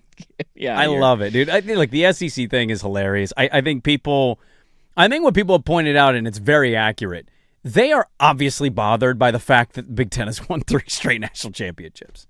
And I'm kind of going into the year again wondering, are they... You asked Bill Conley in our Football Cafe Day Dirt and Sprague segment earlier. Yes. You asked, would you take the Big Ten or the field to win the national championship? So Oregon, Ohio State, Indiana, or whoever you else might think versus everybody else. I think you can make a case that the other Power 4 conferences outside of the Big Ten have just as good odds to win the title as the SEC does. Miami is going to have an S-ton of talent back. Yep, they're one of the favorites. And Texas Tech. Do you think Texas Tech has a shot at doing it this year? Why should I not? Yeah. I mean, they spend on the run. They you do. spend They to do. win. Like They do. we would have not said. I don't think we would have, in good faith, said last year, I think Miami can get to the title game. I think we would have said Miami can be good. Miami might win the conference almost by default. That's fair. And get to the playoff. But I don't know if we would have both said, oh, yeah, I could see Miami and Mario in the title game. Yeah. And they did it. So we also questioned their quarterback, too, because Beck did. had been kind of run out of Georgia. And so I think because of that reason, I'm going to be open-minded to teams that spend to win. Yeah. And you cannot argue with Texas Tech and the amount of money they have spent to win. So maybe it's Texas for you. Maybe it's Georgia, whoever you want to pick in the SEC. I think they have just as good a chance to get the title game as the other conferences, which that's kind of saying something, isn't it? Because I think the Big Ten is the best one at the top. I don't know about totality of conference. Right. But at the top of the conference, I think it's the Big Ten. And that's what we're talking about is the best of the best. And I think you can make a case. Maybe Texas will live up to the hype with Arch. maybe Georgia and Kirby will stop stubbing their toe at the Sugar Bowl. Mm-hmm. But overall, Miami, Texas Tech, like those teams probably have, in my mind, just as good a chance to get the title game as the one you'd name in the SEC. Well, it's funny because I disagree with the opinion, but also now as you're arguing it, I'm thinking to myself, it's not just that the Big Ten's won 3 national championships in a row, which they have. Also, let me throw in Notre Dame, by the way. Notre Dame's another one for sure. /ACC And for a lot of people, they are the favorite this year because of what they're bringing back. But it's not just that the Big Ten's won 3 titles in a row. It's simultaneously what conference has not sent a national team to the national championship game in the last 3 years. Yeah. It's the SEC. 3 years ago, it was Michigan over Washington. Yep. So Big Ten, Pac-12. Then it was Ohio State, Notre Dame, Big Ten, Independent. And last year, you had Indiana and Miami. And it was the Big Ten versus the ACC. And then when the SEC's getting in, not all their teams, but like, what happens to Bama when they take on the best team in the Big Ten? Right, they got smoked by Indiana. Smoked. Georgia lost to that Notre Dame team when they went. Texas would have still been in the Big 12 a couple of years ago. Yeah, they were in the Big 12 the year that they played Washington. And Michigan beat Alabama. So you had wins over SEC teams. Obviously, there's always going to be SEC teams in the playoffs. So I don't know if I'd agree with the point, but to your argument, they haven't sent a team to the national championship in 4 years. And so all this hype, they haven't even gone. The SEC champ the last 2 years has been Georgia, and they have not won a playoff game in the last 2 years. They've lost their first playoff game. Their team last year in the semis was their Cinderella story where their coach ditched them. Yes, it was Ole Miss who got all the way and came close and had a chance at the end to beat Miami, but that was the closest they came last season. So it is an interesting thought. I think I would take the Big Ten just because of the Ohio State angle. I'm obviously very confident in Oregon this year. And then just the wild card of Cignetti of like, God, can that mad scientist somehow do it again? And their non-conference schedule is so easy. So they're going to be an automatic 3 or 4-0 early right out of the gate before things toughen up for them. But it's a fun debate nonetheless. SEC Media Day is getting underway. We'll probably have more on that tomorrow. It's hard when it's we'll going get more on. Audio as in the middle of the show, it's a little difficult. Who's tomorrow, Swag? You said today was... We still haven't got Will Stein yet. No, Will Stein's coming up later. We have Brent Venables earlier. Eli Drinkwitz I've seen at the podium. I know Stein's coming up at 10:30. Tomorrow, Kirby's up first at 6:45. There we go. Right out of the gate. And then you have Auburn. Okay, new coach. Clark Lee at 10:30, and Shane Beamer with South Carolina at noon. Beamer. I can't wait to hear about how they are as talented as they've ever been and somehow also try to step away from the expectation while trying to maintain, don't fire me, please. Talk about a guy who's going to get fired if the season doesn't go right. Shane Beamer, come on down. If they're 2-2, he gone. And it'll lead off with the SEC coordinator of football officials. Okay, got to have that guy. If there's any new rules of significance or anything like that. As a Duck fan, I mean, maybe it's an easy question. Has Cignetti already earned scariest coach to go against in the sport for you? Coach that makes you the biggest pucker going into a game now in college football? God, that's such a hard question to answer. As of now, yes, because it's the most recent example I have of my team getting publicly humiliated. Beat you in the playoff game pretty bad. Yeah, it didn't go well. Throwing pick six. You at least got Ryan Day before he bludgeoned We've you. beaten Ryan Day twice. Mario Cristobal beat Ryan Day in Columbus. Yeah, that happened. I don't think Sark scares you. No. His team could be good, though. The funny thing about it is, like, this would have been a little bit of DeBoer a couple of years ago when he was at UW. There was that bugaboo of, like, and then he leaves, and it hasn't gone great for him in Alabama, so is he still scary to face? Like, that's a funny one to throw out. There is an idea of Kirby being Kirby that still would scare me, crapless if we had to play them in a playoff game. You're thinking back to that first It's just landing Georgia. game? It's Georgia. It's Kirby. It's like we know the talent that's acquired there, and I know they're not invincible anymore because they've lost back-to-back years in the first round or their first playoff game. Yeah. But he certainly is in the conversation for some of those guys. What did you make of his comment? We talked to Bill Connolly, by the way, as you mentioned earlier. Good stuff from him, man. That the coach with the most pressure to win a national championship this year was not my guy. Yeah. It was not Marcus Freeman. He's going to the same guy everybody goes to It every was year. Steve Sarkisian in Texas. Do we agree with the... Because you can make an argument for any of these guys that are on this list. My guy is certainly included in this. Is Sark the top one? I think based on that school, the alumni base, the expectation, you've got the quarterback. a Manning as your quarterback.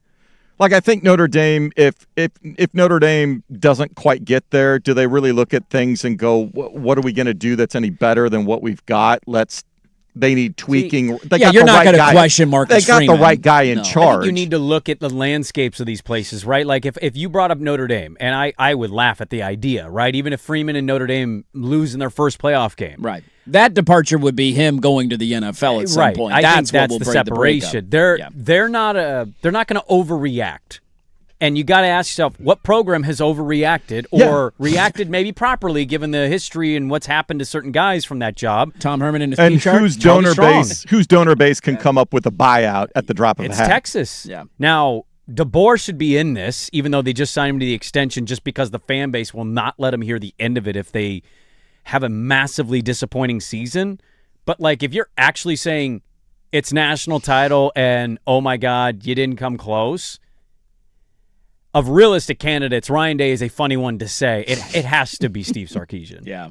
It has to be. It's that's the fun part about this year is that I think you have the angle of hot seat coaches of like, God, you got to do something. Like we need something, That's not a a long championship, list. but That's like a long there's a list. lot of guys in that list. And then there's the idea of guys who have done stuff, but not the biggest thing. And they've been close and their fan bases are waiting for them to do it. Like what two coaches, I have two in my mind when you say expectations and do something, right? Lincoln Riley's the first one. Well, he's a good one. Like you got to win 10 games But at some point. I have two in my mind that I say I would be willing to bet easily they're fired more than they're saved. Mike Norvell? He's one. And we've named the other one already in the segment. Shane Beamer? Yeah. I mean, he's got the He brought quarterback, Sellers back. the He's got receiver, Stewart back. the edge rusher. Yeah, he's got the core back. Come on, man. You got three spots that people covet, and it's like, when are you going to live up to it? Yeah.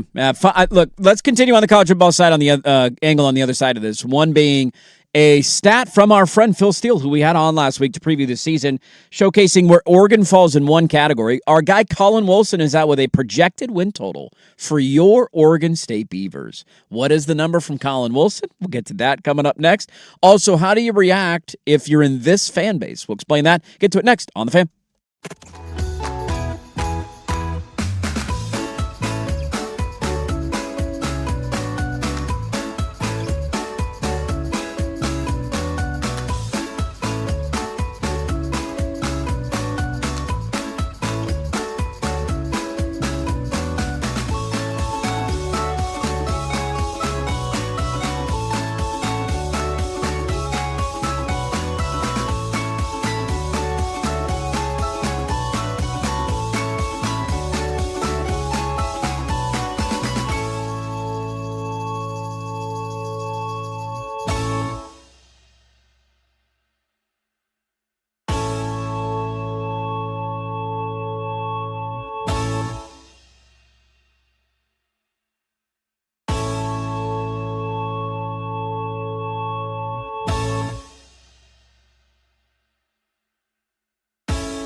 Warring Allen Sports Desk, a Sports Center update on the Fan Sports Network, 105.1 FM and 1080 AM. First on the Fan, congratulations to the Golden State Warriors. They are your NBA Vegas Summer League champions. Hey! They rallied from 12 down in the fourth quarter against the Memphis Grizzlies last night to get it done. Yaxel Lindenberg, the MVP of the championship game with 21 points and 10 rebounds. I thought Young Onsen was going to be the MVP to lead us to our second Summer League crown. What are we doing here? Not living up to our Summer League dominant legacy, that's for damn sure. Look. Disappointment, Young. We told you this was stupid when it came out. Portland has a reputation because of a few yuppies of like, oh, you little hippies over there, you woke little hippies. I told you this was stupid. This ballot measure proposed to effectively ban hunting, fishing, and animal-related activities. They didn't even get enough signatures. Womp, womp. It failed to even qualify for the November ballot on an initial review of 1,000 submitted signatures. Let's start a petition to allow urban hunting of skunks. How about that? Let me get my 22 out in the middle of the night. I think you need a skunk trap here, buddy. I don't want it trapped in the backyard, though. Then it's going to smell, and it's all over. I just want to kill it. That offended a listener, by the way, earlier. He said, I'm very disappointed in you. You want to kill animals. I digress. How about this? If you want to find the video, you can. Talkin' Jake is the Twitter account. Okay. We all know that I'm height challenged, vertically. I'm not the longest man there is. What? Yeah. The longest man? You're not a back row picture guy. I'm not a back row picture guy. They did. So yesterday, the FIFA World Cup's wrapping up, and they got to do their big pictures and dude, go find the video of this guy. So there's like 5 FIFA officials. I don't know which one he was or what his technical job was. Oh, yeah. 5 of them together standing on the stage. The officiating crew. The linesmen. They get their medals, right? Hold up the... Yeah. Photo time starts. 3, 2, 1, guys, time to smile. Short King on the very far end. This guy zooms in, and you can see him literally as they say 3, 2, 1. What does he do? Tippy toes. Nice. I have tiny legs and I'm fat. Just to make it look a little more even. You don't got to hold it for long. Just long enough for the picture. Back down, my Short King. Respect to you. There's your update from the George McCoy at Warren Allen Sports Desk. Don't call your mom. Call George McCoy at warrenallen.com. This is the...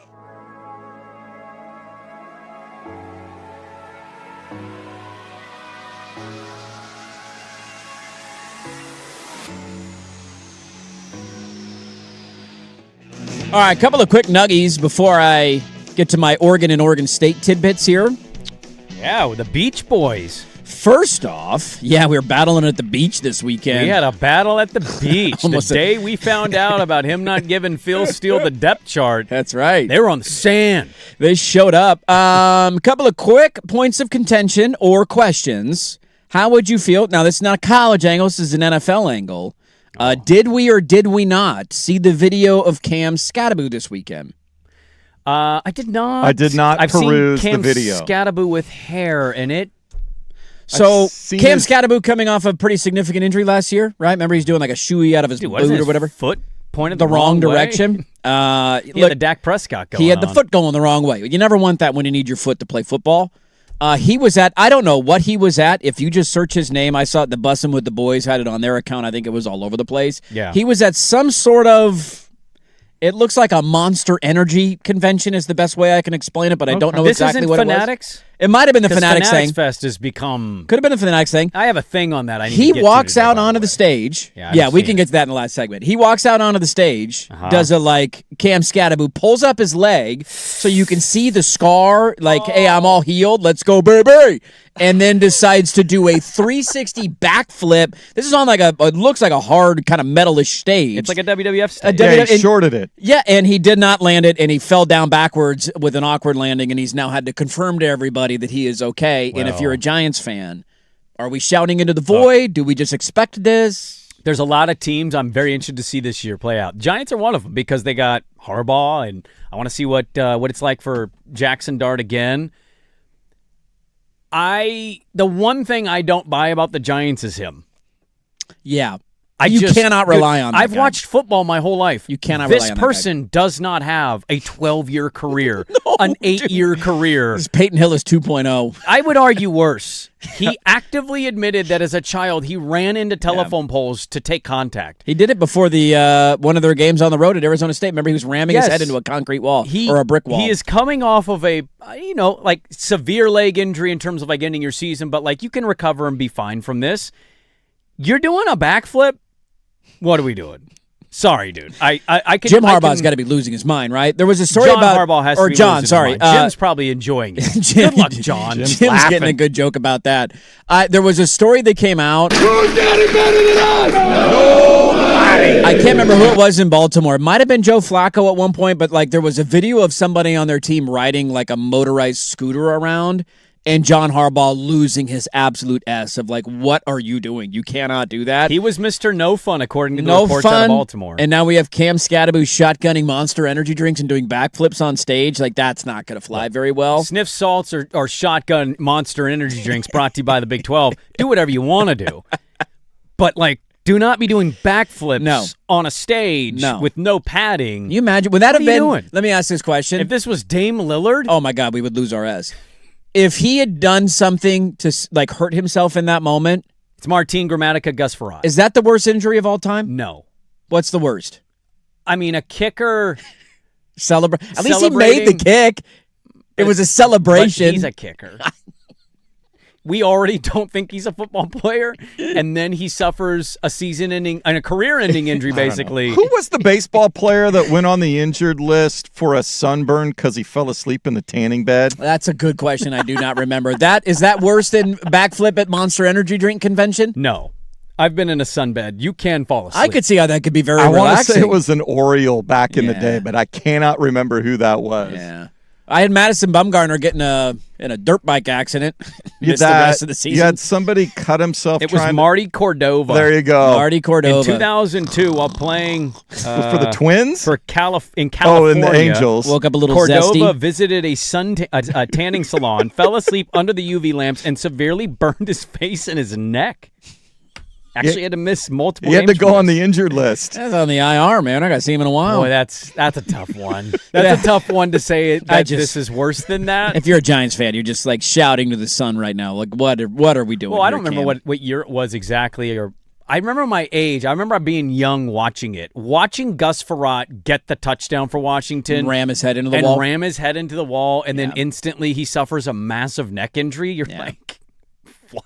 Hunter Strickland, I think, for the Giants one time after giving up a bunch of home runs, punched the wall in the clubhouse and broke his hand and had to miss the rest There was of a the year. baseball player that threw his back out sneezing. Yes, I remember that one. They said LeBron broke his hand in one of those Warriors finals because he punched frustration in a locker room. Yeah, like I scored 50 and we lost the game because Like J.R. that, Smith yeah, that forgot the time on the clock. They have Kevin Durant. Damn it should have been the most one of the most iconic finals wins and performances of all time. But Well, J.R. that's Smith stupid. didn't know the time and space. I understand in the moment the level of frustration of a highly charged type A professional athlete. The come down hasn't happened Yes. yet. The You're dumb still flowing. injury is what we're talking about. Yeah. here. You did this Falling to asleep your in a own. tanning bed. Or Boy. a backflip at a convention. There is a couple we're just omitting right now. I'm sure there's some that we're forgetting that people will text in. Can I throw a random college football stat at you? This one kind of blew my mind, and then I promise I'll get to Oregon and Oregon State. Yeah. Ohio State, I don't follow non-Oregon recruiting very closely, but I know recruiting stuff's they're waiting on a kid, I think, big commitment for a D lineman tomorrow between Oregon and Notre Dame or something. Four-star kid, yep. You know, look, it's not worth mentioning. I'm also to a point, and I'm not a fan, so yeah, you could say that. Okay. It's reached a point where I'm like, yeah, is that any different than every other week? No, not really. Like every week. They got a kid be on McAfee to decide between Oregon and this school, and I'm like, it's probably going to be Oregon. That's a fair point. It's probably going to be Oregon. Well, there was a kid from the state of Alabama, a high school recruit who committed to Ohio State this weekend, and it led to this incredible stat. Before Nick Saban's retirement in 2024, so that was his last year, Ohio State had only landed 2 players from the state of Alabama all time.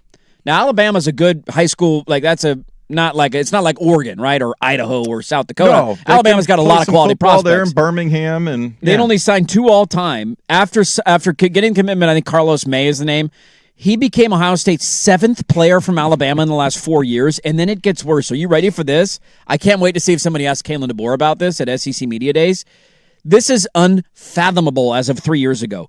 The top 15 prospects in the state of Alabama from high school recruiting ranking from players, the top 15, you know how many of them are committed to Alabama? One. I'm going to say 0. 0. Wow. Of the top 15 He's Lincoln players Riley. For 26 or 27? For the 27 class. Because 26 guys are already, I think, on their on your way in, maybe. homegrown Yeah. talent like that. It's Alabama. Crazy. All these kids grew up watching you win championship. Like, that's been their entire lives. They've known Alabama to be. I mean, Saban's only been gone for 2 years. Juggernaut. Yeah. How many are going to Auburn? They just won a title in 2020. Was that their last one that they But won? like, I think you got to remember, man, they're also of the age where cable television and like sitting down all Saturday. I know. I'm just saying, like, is not what it Alabama was. football in the state of Alabama should be. Do you care if Ohio State comes in and says we give you $300,000 more? I don't think they care about that, eh? Yeah, maybe they don't. No, By the way, got it. I What got do you the got? winner. What do we got? Lionel Simmons. The L Train? The L Basketball? Train.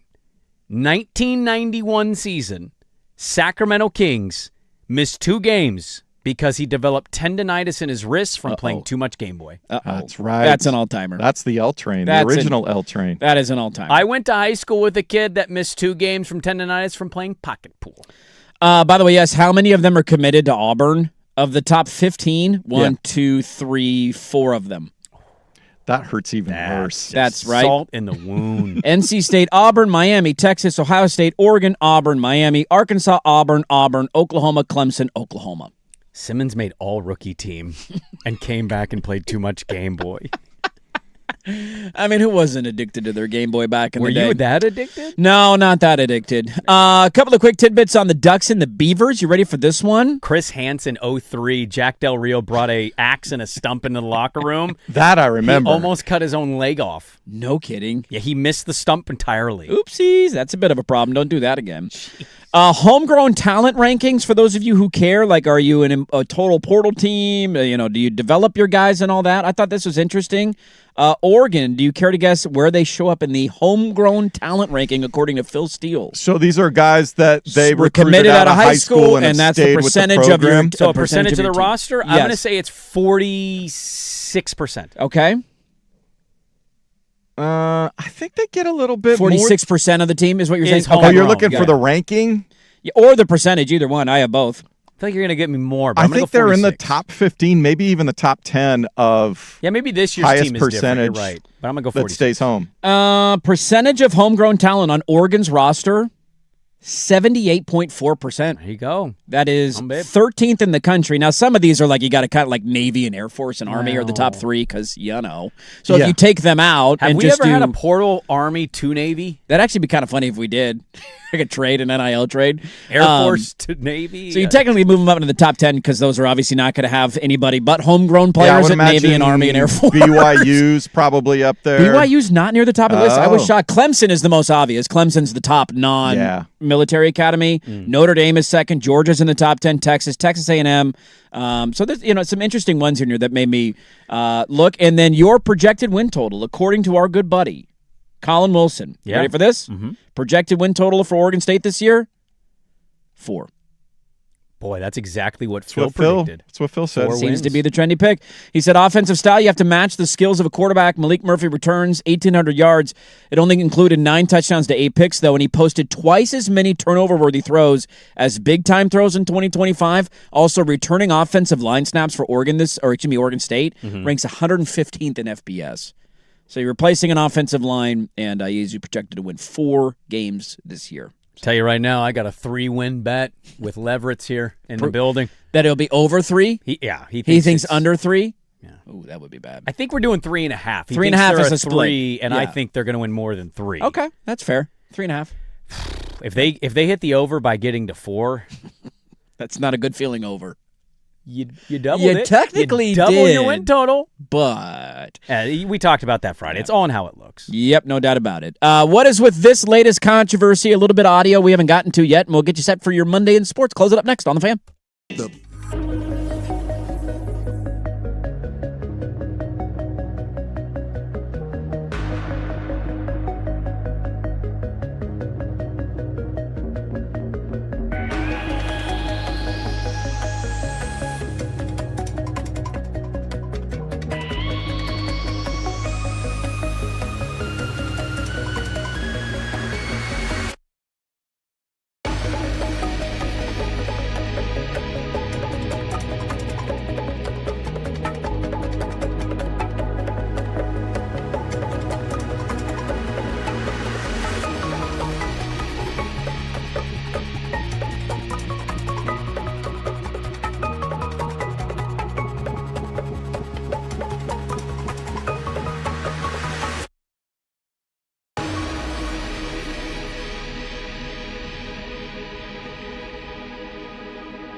What is this? Sounds like a theme song from a movie from 1987. Doogie Howser? Doogie Howser? Welcome back in, everybody. Doogie with a G. Doogie. Not Doogie. Doogie. Doogie in the pool. You ever give a nickname to somebody and you never want to change their, like, that's their name? I gave my brother a nickname years ago. He was working a second job to just make extra money. He was doing pizza deliveries on the side. Pizza boy. And I called him the Pineapple Prince. The Pineapple Prince? And it's just in my phone forever. It'll always be that. It'll for never you. not Delivering be. a lot of Hawaiian Does pizzas, anybody else Yeah. call him the Pineapple Prince or only you? No, it'd be me because he you. would call me during like in between deliveries, Right. It's and we Pineapple would Prince. talk on a dog walk, and I'm like, "What are you doing?" He's like, "Slinging these pies." Like, told me how many people would order pineapple on pizza. I go, "Yeah, because it's actually good. We just do this fake outrage thing, like we don't like it." So I put his name as the Pineapple Prince. The Pineapple Prince. That's a good nickname. I like that. It's hard to overcome a great nickname. Yes, when you name somebody, even if it's just between the two of you, as an inside joke, Yeah. I'm with you there. Slim Reaper. Come on, Kevin Durant. Yeah, don't lean away. Well, from sometimes, like, I gave my niece and nephew, my oldest nieces and nephews, their other uncle has the same name as me. So when they were really young, I didn't want to be caught up in the Brandon and then like me, him, me. So I just jokingly said, you can call me B-Nut. Well, that has somehow morphed for my sister-in-law to just call me Nutface. Okay. You know what I don't fight? I don't fight it. No. I am who I am, man. I'm Nutface. Does it ever Seems come a out in little public? harsh. Is it used in like a public She says setting? it. Yeah. They call me the nickname. Sure. They use the nickname that I just threw in. like Like, a you can call me waiter, that. waiter walking by the table hearing that. Hey, Nutface, pass the coffee. What did she just call Nutface, not the greatest nickname in the world. I'm not mad about it, though. Especially when how'd you get that nickname? Well, you know. Do we need to go Dirt and Nutface now? You brought that up. Yeah, I know. Yeah, you I did. didn't say, You like, led start into naming that. the show Dirt and Yeah. Nutface. Dirt and Nutface. That's I not already bad. get it enough with Soy Boy. My oldest daughter calls me that because she saw a YouTube comment once. and Somebody called called me you a soy boy. So I'll do something or not do something. She go, okay, Soy Boy. Okay, yeah. What are we having a vegan meatless dinner tonight? You soy boy. God. Damn it. Go charge your car, you Nancy. I am charging my car. As we speak. Is there a spot for you this morning? Yeah, there was, thank God. There you go. I needed it. I just realized I logged out of my computer, so can one of you two I got fine it. gentlemen help me out here? Yeah. What do you need? I thought this was the highlight of the look, Ryan Fox winning was great for me as a golf guy because I've known him and I love how quickly he plays. He's got a great personality. So like as an inside golf guy, it was fun to watch him come out of nowhere, shoot a 62, right? 62 I think on Saturday. And then hold on and make a big birdie on 18. Like that was really fun. I love the fact that he had to empty out the red wine from the claret jug. Dude, he already put it before in. He went out and did interviews. He already poured a whole bottle of red wine into the claret jug, and they were like, dude, you got to come back out and do interviews. And he was like, damn it. And he had to dump it all out and go back out. And so that was hilarious. But I think Why probably can't you just drink it on television. I would have advised him to. Just like start Talk about sipping out building of a it. brand for He was not hiding the fact No. there was a party that was going to happen. He had an early morning flight, and he was open of like, Nope, I don't know. I'm if gonna have a He hangover ended up making tomorrow. it, to his credit. He ended up making it to the flight, but he was at least acknowledging, like, there's a good chance I'm not going to make it tomorrow. But I thought the most notable thing from the weekend ended up being maybe a golf beef that could be coming to the PGA Tour near you, and an honest assessment from Rory McIlroy on Bryson DeChambeau. Late night for everyone.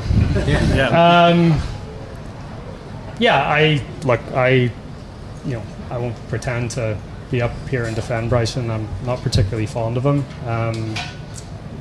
I think a lot of it's performative. I think a lot of it's for attention.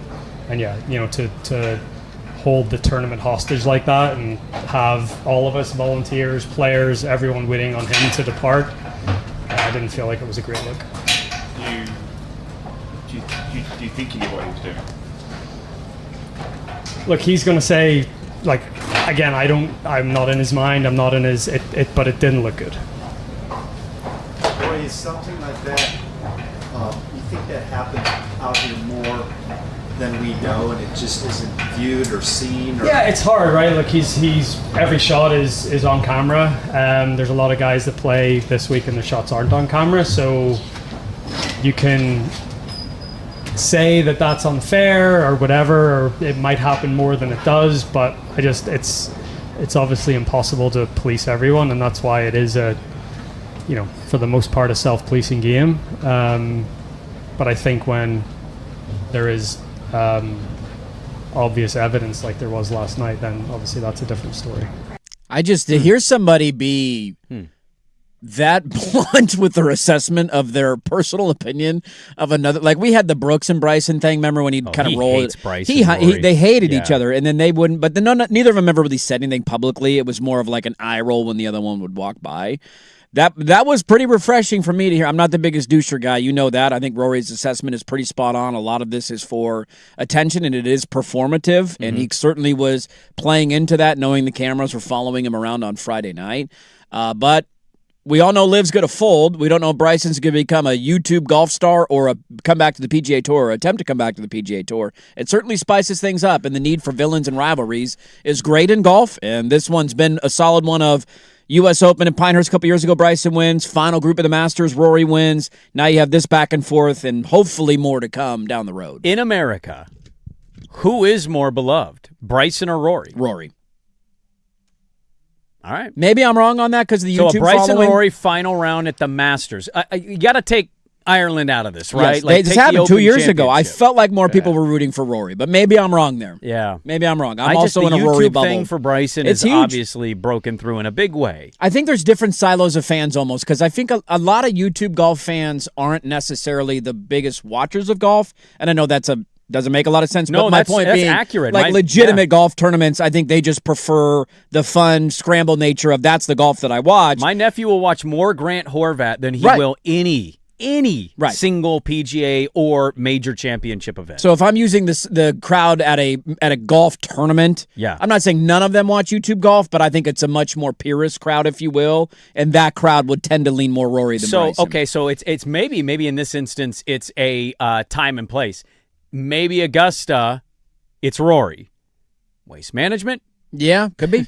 U.S. Open to this point, to that point at the U.S. Open, it was I don't know if it was pro Bryson, but it was when he won, it was a very big deal. Yeah. It's interesting. He has these shenanigans. Look, you can disagree with, and I have this opinion. I just think waiting as long as they did to tell him about it, I wish in real time we could just know that, hey, that was a penalty. Hey, you stomped on a bush behind your ball. You don't need to. There's nothing in the rule book that says you can go stand behind your ball wherever you're at on the course. He certainly reacted the worst possible way. He was very animated, and then he does the threat. I don't know if I'm going to play tomorrow and then anymore. Threatens to call the president. He threw a temper tantrum like a baby. Absolutely. He's a whiny little bee. I don't like that. I also thought it took something away from the tournament, them doing it after he walked off with the birdie and all the momentum. And now you're making the attention about the tournament that. I was captivated by. Teddy was taking a nap. It wrapped up, and I'm watching there. Like, is this happening right now? I couldn't believe. I thought my TV was delayed. I'm like, I already watched him hit out of this. I thought he was, and then they're going back, and they're like, he's jumping in a cart with an official, and you're like, screaming at someone. What is happening? And they just had a live feed on it for like 30 straight minutes. It was pretty captivating. Well, the other piece of the puzzle is going back to you. There should be rules officials that go with every group that goes out, and they should have the ability. I don't know what they're. Why is there so much discussion? Yes. Why is there so much gray area? There should be a back and forth from players and the official. I will get player input. What did you tell me? What you did before you walk in here? Make sure you're careful of where you're stepping and that you're not doing anything to impact where your swing path is. But at some point, a rules official makes a call, and there's a thing, and everybody moves on. You can like it or every other sport, everybody bitches about. But at some point, the call is the call, and you play on. So when he went in there, you guys refreshed my memory on this because I saw it, but when he went in there, there's nobody standing around saying, I was literally watching in the studio during a commercial and made a comment about don't cheat because it looked like he was stomping down the stuff behind the ball. But how is there not somebody person there? Yeah, it's a totally fair point. You can't do this. That's It'll totally be a two-stroke. Totally fair point.